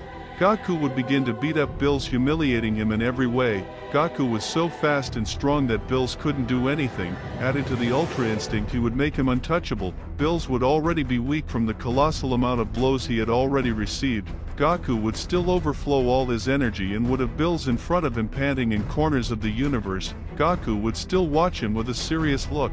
I don't understand. Why did they start hating me so much out of nowhere? Everything was going well. We were at peace, everything seemed so normal, and out of nowhere they started acting weird. Gaku would say, looking at his own fist, "Can you give me a reason?" Gaku would say, expressing everything he felt towards Bills. "I need a reason to hate you? I'll give them to you. The reason is your very way of being, your essence, what makes you who you are. I dislike everything, that stupid attitude you always had, those irrational desires to become stronger. Your whole attitude seems ironic to me. What disgusts me and I hate about you, is your whole being, Son Gaku," Bills would say with a small smile on his face and hurt while panting, Gaku would be thinking, he didn't see that as a reason, everything he had lived with him, he thought they were friends and never seemed to pretend. He couldn't find a reason for it, Gaku would look at him sadly. "I see, I guess if it's something external not even you yourself would know," Gaku would say in a low tone, practically to himself, referring to the fact that if he was affected by some kind of thing that changed his mind he wouldn't know, Bills would smile, "Well, Son Gaku, I declare you as someone who endangers Universe 7, I can't stop you," Bills would say with a smile. "Whis," Bills would say, so that Whis would immediately appear at his side, "Finish off Son Gaku, his power has surpassed mine, his presence imposes an imbalance in the universe and has put my life in danger, I entrust it to you," Bills would say normally, "Understood," Whis would say, observing Gaku, Whis could interfere without problems against situations that his god could not face, he could as long as he was given permission and the order of the same, Gaku would observe this with clear surprise. He did not know that something like this could happen. From his experience with Merus he thought that all angels were covered by the rule of not being able to interfere in any mortal matter, although practically Gaku no longer counted as one, Whis would fly in a fluid and simple way towards Gaku, approaching a little, while Bills would retreat, and Gaku approached in the same way, being a few meters in front. "I never thought I would fight you for real, Mr. Whis," Gaku would say calmly before the situation, even a little excited to fight against Whis, Whis would be intrigued as to how Gaku got such power, and he would be serious about how Gaku would manage to turn all his normal ki into divine ki. It was something that was impossible for a mortal, he thought, "I must congratulate you on your great progress, Gaku. You are certainly someone to be feared," Whis would say normally, remembering those words that Bill said in the Tournament of Power, "I'm sorry for ending things like this, Mr. Gaku," Whis would say, and then with his staff he would move it in a cutting way towards Gaku, who would barely dodge the blow. Whis's power was such that it cut the fabric of the universe itself in that attack. Gaku would observe this, still maintaining his calm, "Impressive," Gaku would say, Whis seemed surprised by the fact that Gaku could dodge it. In the same way Bills, who was behind, would observe this with growing astonishment. Gaku would show his aura, showing that he would be serious. His aura would make the 12 universes tremble strongly. Whis would be surprised by the immense amount of ki that Gaku overflowed. He would see Gaku as an immense threat. "Son Gaku, do you know that to convert all your ki into divine ki, the ritual of conversion to God is necessary if you are a mortal? That ritual has only been done by the great priest, being he is in charge of those things. An angel like me is born 100% with divine ki, but for a mortal like you were, reaching an absolute presence of divine ki in his being, is simply impossible. How did you achieve something like that, Whis would say, "It took me a long time and trial and error, but I did it," Gaku would say, overflowing with energy, Whis would remain silent and then become serious and overflow an impressive amount of compact energy, which seemed to distort space and time itself. In an instant, Whis, in almost timeless matters of time, would throw a punch at Gaku's abdomen that would be barely dodged by Gaku, taking a graze on the abdomen that would cost him. Whis would begin to attack incessantly towards Gaku. His blows would destroy little, since they would be regulated to affect a single area. Given his enormous control of his power, absolutely all the blows would graze Gaku. Dodging with absolute difficulty, Gaku would move away in an instant. "Impressive, it seems I should go all out," Gaku would say, then moving on to the full form of Ultra Instinct, this being absolutely perfect. Its energy would be such that it would dilate space and time with its mere presence, as well as encompass an entire galaxy of ki, painting everything around it in enormous white. Whis would be shocked. The amount of power was greater than the angels. Gaku really was an enormous threat to the balance of the world. Whis would get serious. He would remove his limitations, and with his staff he would start to do something strange. Gaku, who was in front of Whis in his Ultra Instinct form, would see Whis do something with his staff and would feel danger. At that same instant Whis would begin to seal Gaku, making him unable to move in any way. Gaku would see this with absolute surprise. Gaku would concentrate and would begin to make his body react to this, automatically starting to vibrate by not being able to move and dodge Whis' attempt in an immovable way. Whis would be struggling to keep Gaku at bay. That was an angelic technique of last resort for invincible opponents. The technique would begin to be overcome with difficulty by Gaku, who was overcoming it with his great control of Ultra Instinct through vibrations so fast that it would make his Enwegus and body intangible. His molecules would overcome the technique, had finally surpass it and move away. While that was something new and intense, I guess angels aren't just about strength, Gaku would say, panting a little to then recover for a moment. Whis would look seriously. He had surpassed an angelic technique. Not even ancient dark gods were able to resist them. Even among angels themselves, being affected by one was considered an end for him. Whis, despite having used his most powerful technique, would not stop and would continue using techniques, knowing that physically and in a battle he would lose by far given the overwhelming level of power that Gaku possessed. Whis would try to block Gaku's ki, but it would be in vain. Gaku would simply evade and block the attempt. Then he would try to trap Gaku in an infinite endless loop like a prison, but Gaku would dodge it with his Ultra Instinct. Whis was running out of possible options and Bills knew it. I suppose that as long as you serve Bills in that state you will not be able to help me. This fight is of no use to me. It was exciting to know how strong you were, Mr. Whis. I have nothing against you. I know you do not hate me, but I know that you cannot intervene and do more than what Bills asks of you. Gaku would say calmly towards Whis, who was quite exhausted by the constant use of several high-level techniques. Gaku, who had already decided what to do during the fight, would decide to end it. That encounter made no sense to him. It was rewarding to fight against his master, but his objective was another. He had to find out what changed his friends. Gaku by that point would be almost sure that his suspicions were real and his friends were controlled by something external that he would find out. Gaku at that moment jumped in an instant towards Whis and began to saturate him with attacks that were absurdly fast. The power of his attacks was so much that it destroyed solar systems and even nearby galaxies only with the waves caused by his blows that he still contained so as not to damage so much. Whis before this would dodge with extreme difficulty several attacks, but would still be clearly surpassed to the point where he would fall without being able to fight anymore. Bills would be clearly nervous and scared to see how an angel, his own master, was defeated with such speed that he couldn't even see.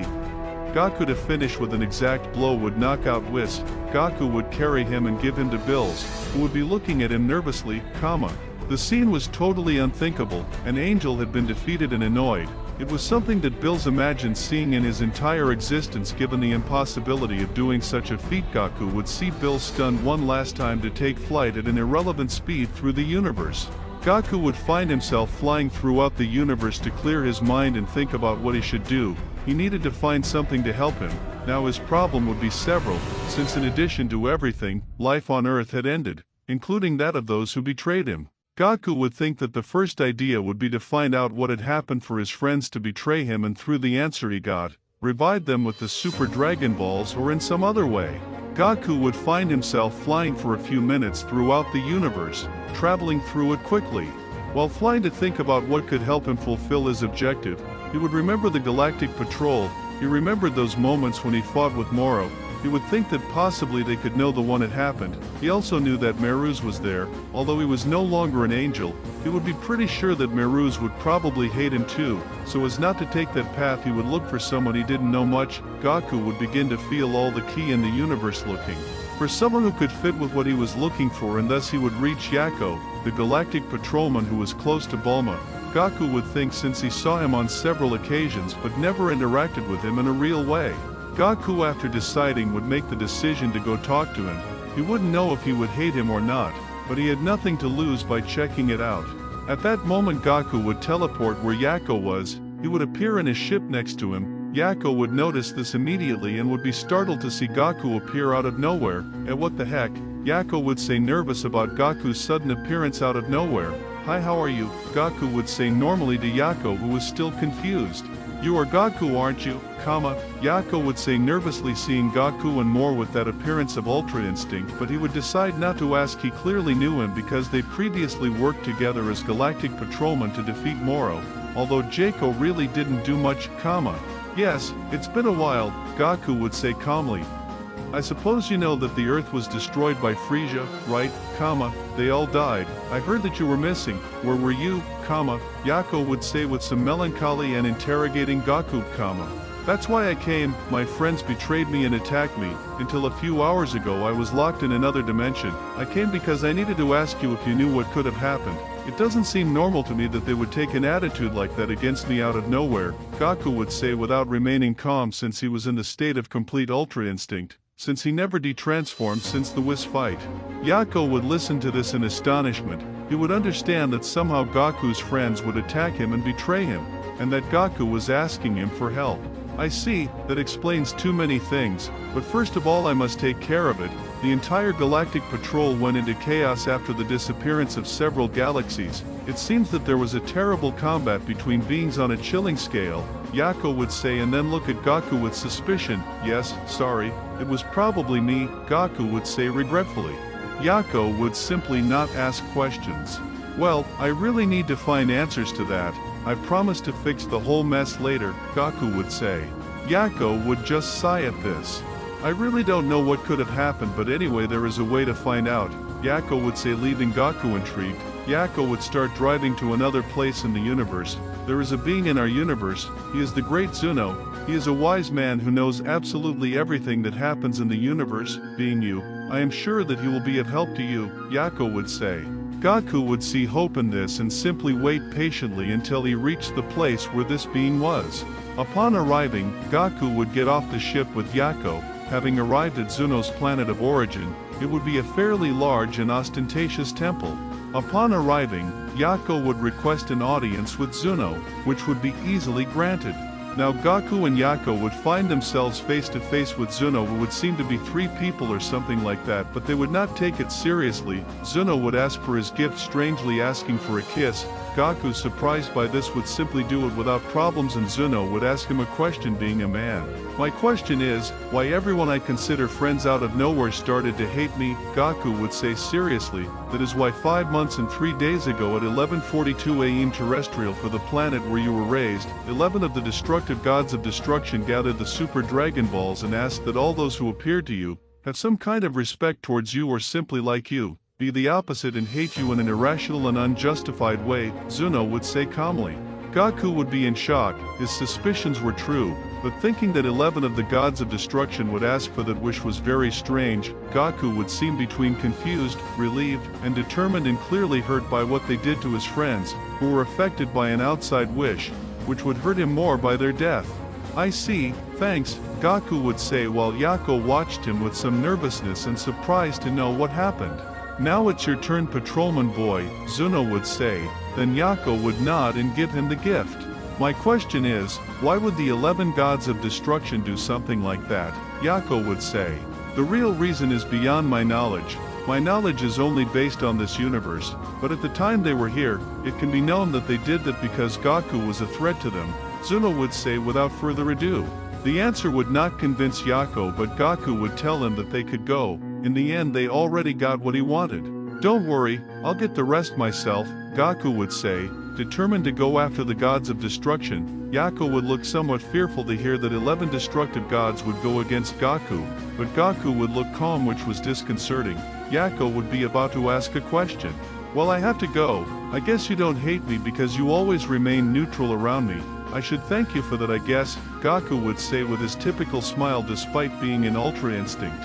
Gaku would disappear at that moment, leaving Yako alone. Gaku would have teleported to Zeno-sama's palace and would be there. As soon as he arrived he would be greeted by the great priest, who appeared immediately as soon as Gaku would appear. Welcome, or Gaku. What is the reason for your presence here? Daishinkan would say neutrally. Hello, how are you? I came to talk to the little Zen about something, may I? Gaku would say calmly. Sure, follow me, Daishinkan would say, guiding Gaku into the palace. Daishinkan would know that Gaku had become exorbitantly strong and had defeated Whis. However, he would not do anything that would take him out of his role and would guide Gaku to where Zeno-sama was. Upon arriving, Gaku would see the 2 Zeno-samas and they would rush to hug Gaku. Gaku would not do anything since he remembered this as normal and would simply greet them. Hey Gaku, why you look super amazing, yeah? What happened to you, yeah? Both Zeno-sama would say with his typical attitude, "Hello hehe, well a lot of things happened, that's why I came here." Gaku would say, exciting the god of gods of all, "Well I came because I thought it would be better to tell you guys before going on my own and doing senseless things. Well what happened is that 11 destructive gods conspired against me and used the Super Dragon Balls to make my friends betray me." Gaku would say, going straight to the point. Zeno-sama, hearing this with his typical attitude, would say that was bad and if he wanted him to destroy them. Gaku, hearing this, would refuse but would be interrupted by Daishinkan. "Great Zeno-sama, remember that if you destroy 11 of the 12 destructive gods there will be an immense imbalance due to the lack of the gods." Zeno-sama would practically not pay attention to him in English. I would only hear that Gaku didn't want that. "So Gaku, what are you going to do if?" Zeno-sama would say. "Well I think you would help me a lot if you summon them all here. I really would like to know why they did that." Gaku would say seriously. That way Zeno-sama would give the order and Daishinkan would summon all the gods of destruction, and so in an instant, all the gods of destruction except Bills would appear together with their angels kneeling at the call of Zeno-sama. Noticing Gaku's presence, all the gods would tense up enormously and get nervous, thinking too many things. How was it that Gaku was alive? Would he have told Zeno-sama? Would they eliminate them? Many questions went through their minds, but even more terrifying was the presence that Gaku, who was in Ultra Instinct, overflowed. He seemed as perfect as that of an angel. It would feel like being in front of an angel instead of a mortal. His posture, absolutely everything. "Hello, how are you? I'm sorry for calling you out of the blue. I asked the little Zen to call you." Gaku would say with a tone that was difficult to understand what feeling he expressed. It was like sarcasm, but at the same time it wasn't. "Well, I'll be direct. Why did you ask for that wish? Why did you conspire against me, Gaku would say in an absolutely serious tone. The gods would get serious and adapt to the situation quickly, A mortal who reaches divine power is already something to take into account, but you had not only achieved that, you managed to master a divine state that is common in angels. A mortal achieving something like that, added to your clear lack of objective to gain strength, and your insane desire to fight. After that meeting we decided that you were one of the biggest threats, Gaku. Besides, now you seem to have complete control of Ultra Instinct and Divine Ki. I'm not sorry if I was wrong," Jin would say in an intelligent and calm way, seeming to lead the calm, Gaku, hearing this, a vein of annoyance would pass through his mind, causing him to feel that everything that happened, all his friends, the death of everyone and the chaos that everything happened, was because of something like that. It made him feel all kinds of emotions. Psychologically, Gaku would have improved a lot after basically mastering a state of calm and living for more than 100 years. Definitely Gaku was now able to regulate his emotions and be psychologically strong. But really, Gaku would see with a face of disappointment, sadness, and a mix of various emotions when hearing everything that Jin said. The other gods of destruction would also speak and say that it was exactly what Jin said and that they did it for the good of the universes. Gaku would sigh. He would know that this would not fix his current situation, but he really wanted to give them what they deserved. He was annoyed by their actions. He was upset. "Little Zen, could you put together a small fight so I could fight against all 11 gods?" Gaku would say, relaxed. Zeno-sama would be amazed and excited and would say yes with enthusiasm, while the gods would not know the reason for that decision and would simply be somewhat nervous. At that moment, Daishinkan would take the moment to approach Gaku. "Son Gaku, I would like to take this time to ask you, how did you manage to practically eliminate your mortality and gain so much power and dominance?" Daishinkan would say calmly and intrigued. "Well, it was not something simple, in the end. I did it to survive and become strong to be able to get out of the time room where I was locked up. For several years in trial and error in Zasan I managed to do the technique to convert my ki into divine ki. Then the other step was to start producing the divine instead of normal ki. And well, it wasn't that difficult after having created the previous technique," Gaku would say, doing Daishinkan normally. Daishinkan would look surprised, however he would understand it and would look more surprised, capable to the point of having respect for him. Some time would pass until the fight between the 11 gods of destruction against Gaku would finally begin. The battle would take place in an arena quickly made by Daishinkan. The destructive gods would certainly be surprised by the situation, but they wouldn't care and would think of giving it their all, although they would know that Gaku was not a braggart for saying that the 11 would fight at the same time, since they could feel Gaku's overwhelmingly high power. The fight would start and the gods of destruction would charge with everything. Gods like Liqueur, Jin, Quitella, Arak, Kampa and Jin would attack from the front seeking to overwhelm Gaku while Moscow sought to catch him from behind and immobilize him. Gaku before this with absolute fluidity and ease would dodge and deflect Moscow's grip treatment. Posing before them with ease, Sherry would shoot him with an unexpected arrow but Gaku would simply grab the arrow as if it were nothing and release it. Rumosh would let out a loud paralyzing scream that would not affect Gaku in the least, but at that same instant Vermouth, Cider, and Yvonne would launch themselves towards him with a perfect technique to cover all directions and avoid a dodge. With this they would manage to grab and hold on to Gaku, who would remain calm. In that the other remaining gods would charge an impressive joint attack of Hakai energy, making everything tremble and destroying the ground. The Zeno-samas would watch this with excitement, seeing Gaku's new strength and getting strongly excited, while Daishinkan would gladly watch the fight, At that the gods would not take long to throw the joint energy and the gods who were clinging to Gaku would release him and push towards the powerful combination of attacks and move away, in that it would explode causing a strong inescapable wind so that after the smoke dissipates Gaku is seen intact, Gaku would decide to put an end to it, and what will happen next is history. Gaku would simply appear in front of Jin and deliver a practically invisible punch and with divine mobility that would practically knock Jin out of combat instantly and send him flying. The destructive gods would watch this with nerves and, Gaku really would be overwhelmingly superior, and what would happen next would not be more of the same. Gaku would beat up the gods of destruction with absurd speed, leaving them all out of combat, Silence reigned for a moment. The kings of all their eyes would light up when they saw the end of the fight, becoming excited and saying that it was a lot of fun and they thought it was great how Gaku fought, being enormously impressed. Gaku would look at the sky thinking for a moment, then Daishinkan would say that the fight was over and the angels of the respective gods would heal their gods. After finishing, Daishinkan would ask to speak to Gaku. He would speak to him and offer him to become a god of destruction. Since his great power was clear, he was sure that Gaku would have possibly surpassed all the angels, and Gaku was now an entity among the most powerful for sure. Gaku would refuse and say that he would have something to do which would be understood by Daishinkan, and Gaku would say goodbye to Zeno-sama and leave. The Saiyan would now be flying through the universe once again. That fight would have no real sense, but he felt the need to give those gods what they deserved. Now he faced the main problem, which was his friends. He knew that Vegeta was alive on a planet, but it would be pointless to talk to him. Besides, the Earth would have no human life. There would be too many problems. Then he would think about the Super Dragon Balls, although they would surely be turned to stone. He thought so an option would have occurred to him and he would do it. Gaku would teleport to Suno's planet once again, appearing in front of him. Hello again. Could you give me some more questions? Gaku would say. Suno would refuse this since he had already received the gift and the answer that same day, and Gaku would stay thinking until he decided to do that. I'm sorry, but it's necessary, although if you can't there's no problem, I'll know myself.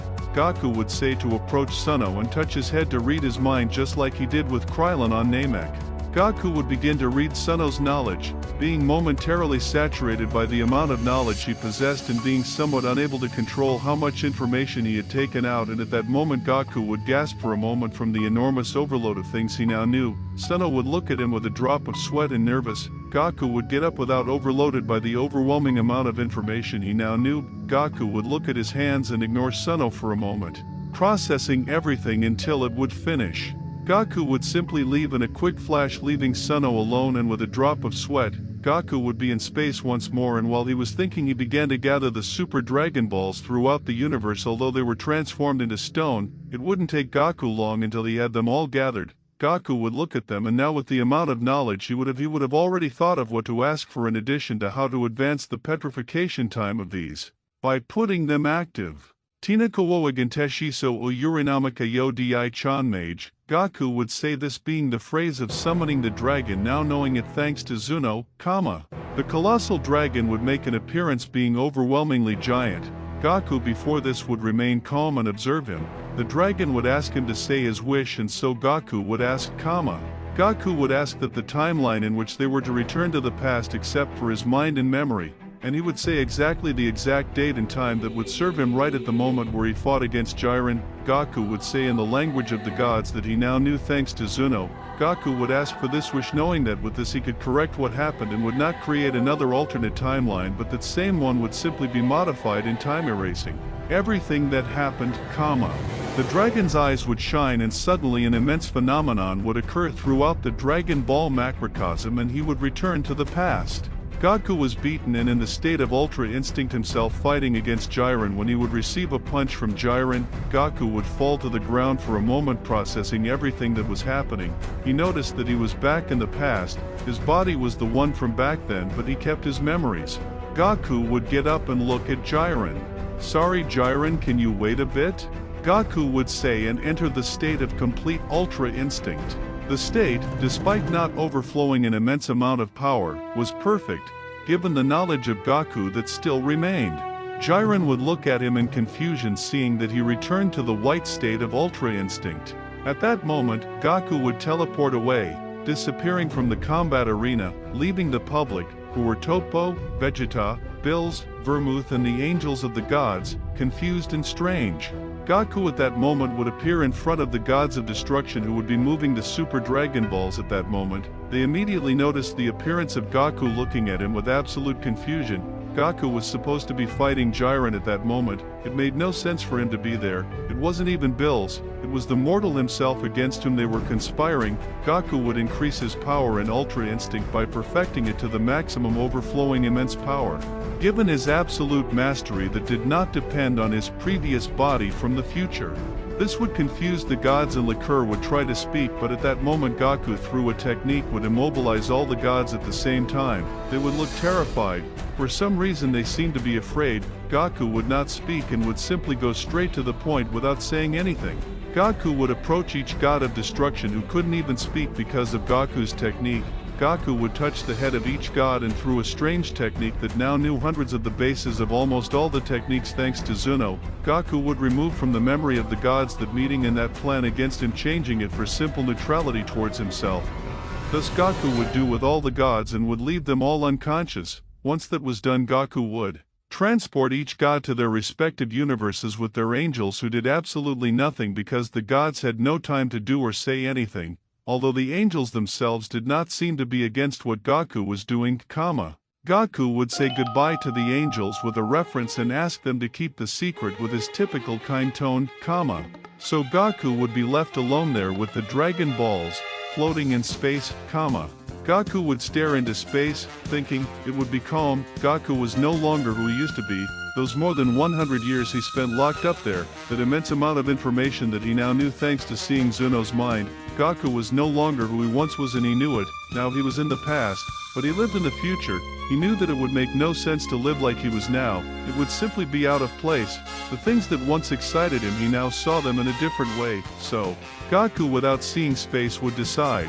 With the Super Dragon Balls in front of him, Gaku would put them together and summon the dragon once more. The dragon would appear and as usual would ask Gaku to tell him his wish, Erase the memories of my most recent 153 years 3 days 16 hours and 32 minutes from my mind, but do it in 50 seconds, Gaku would say in the language of the gods, saying exactly the time needed to link him to the current era he was in. The dragon would shine its eyes and disappear. Gaku would quickly teleport once more to the fight with Jiren, who was still there.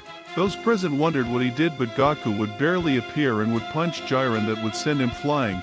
Well, now if we continue, Gaku would shout, activating Jiren once more, who without thinking would fight Gaku again. After 50 seconds would pass, all memory of that future of Gaku would disappear. Gaku would look confused when he would receive a punch from Jiren, causing him to think again, and continue the fight with excitement like the first time it happened, ignoring that confusion.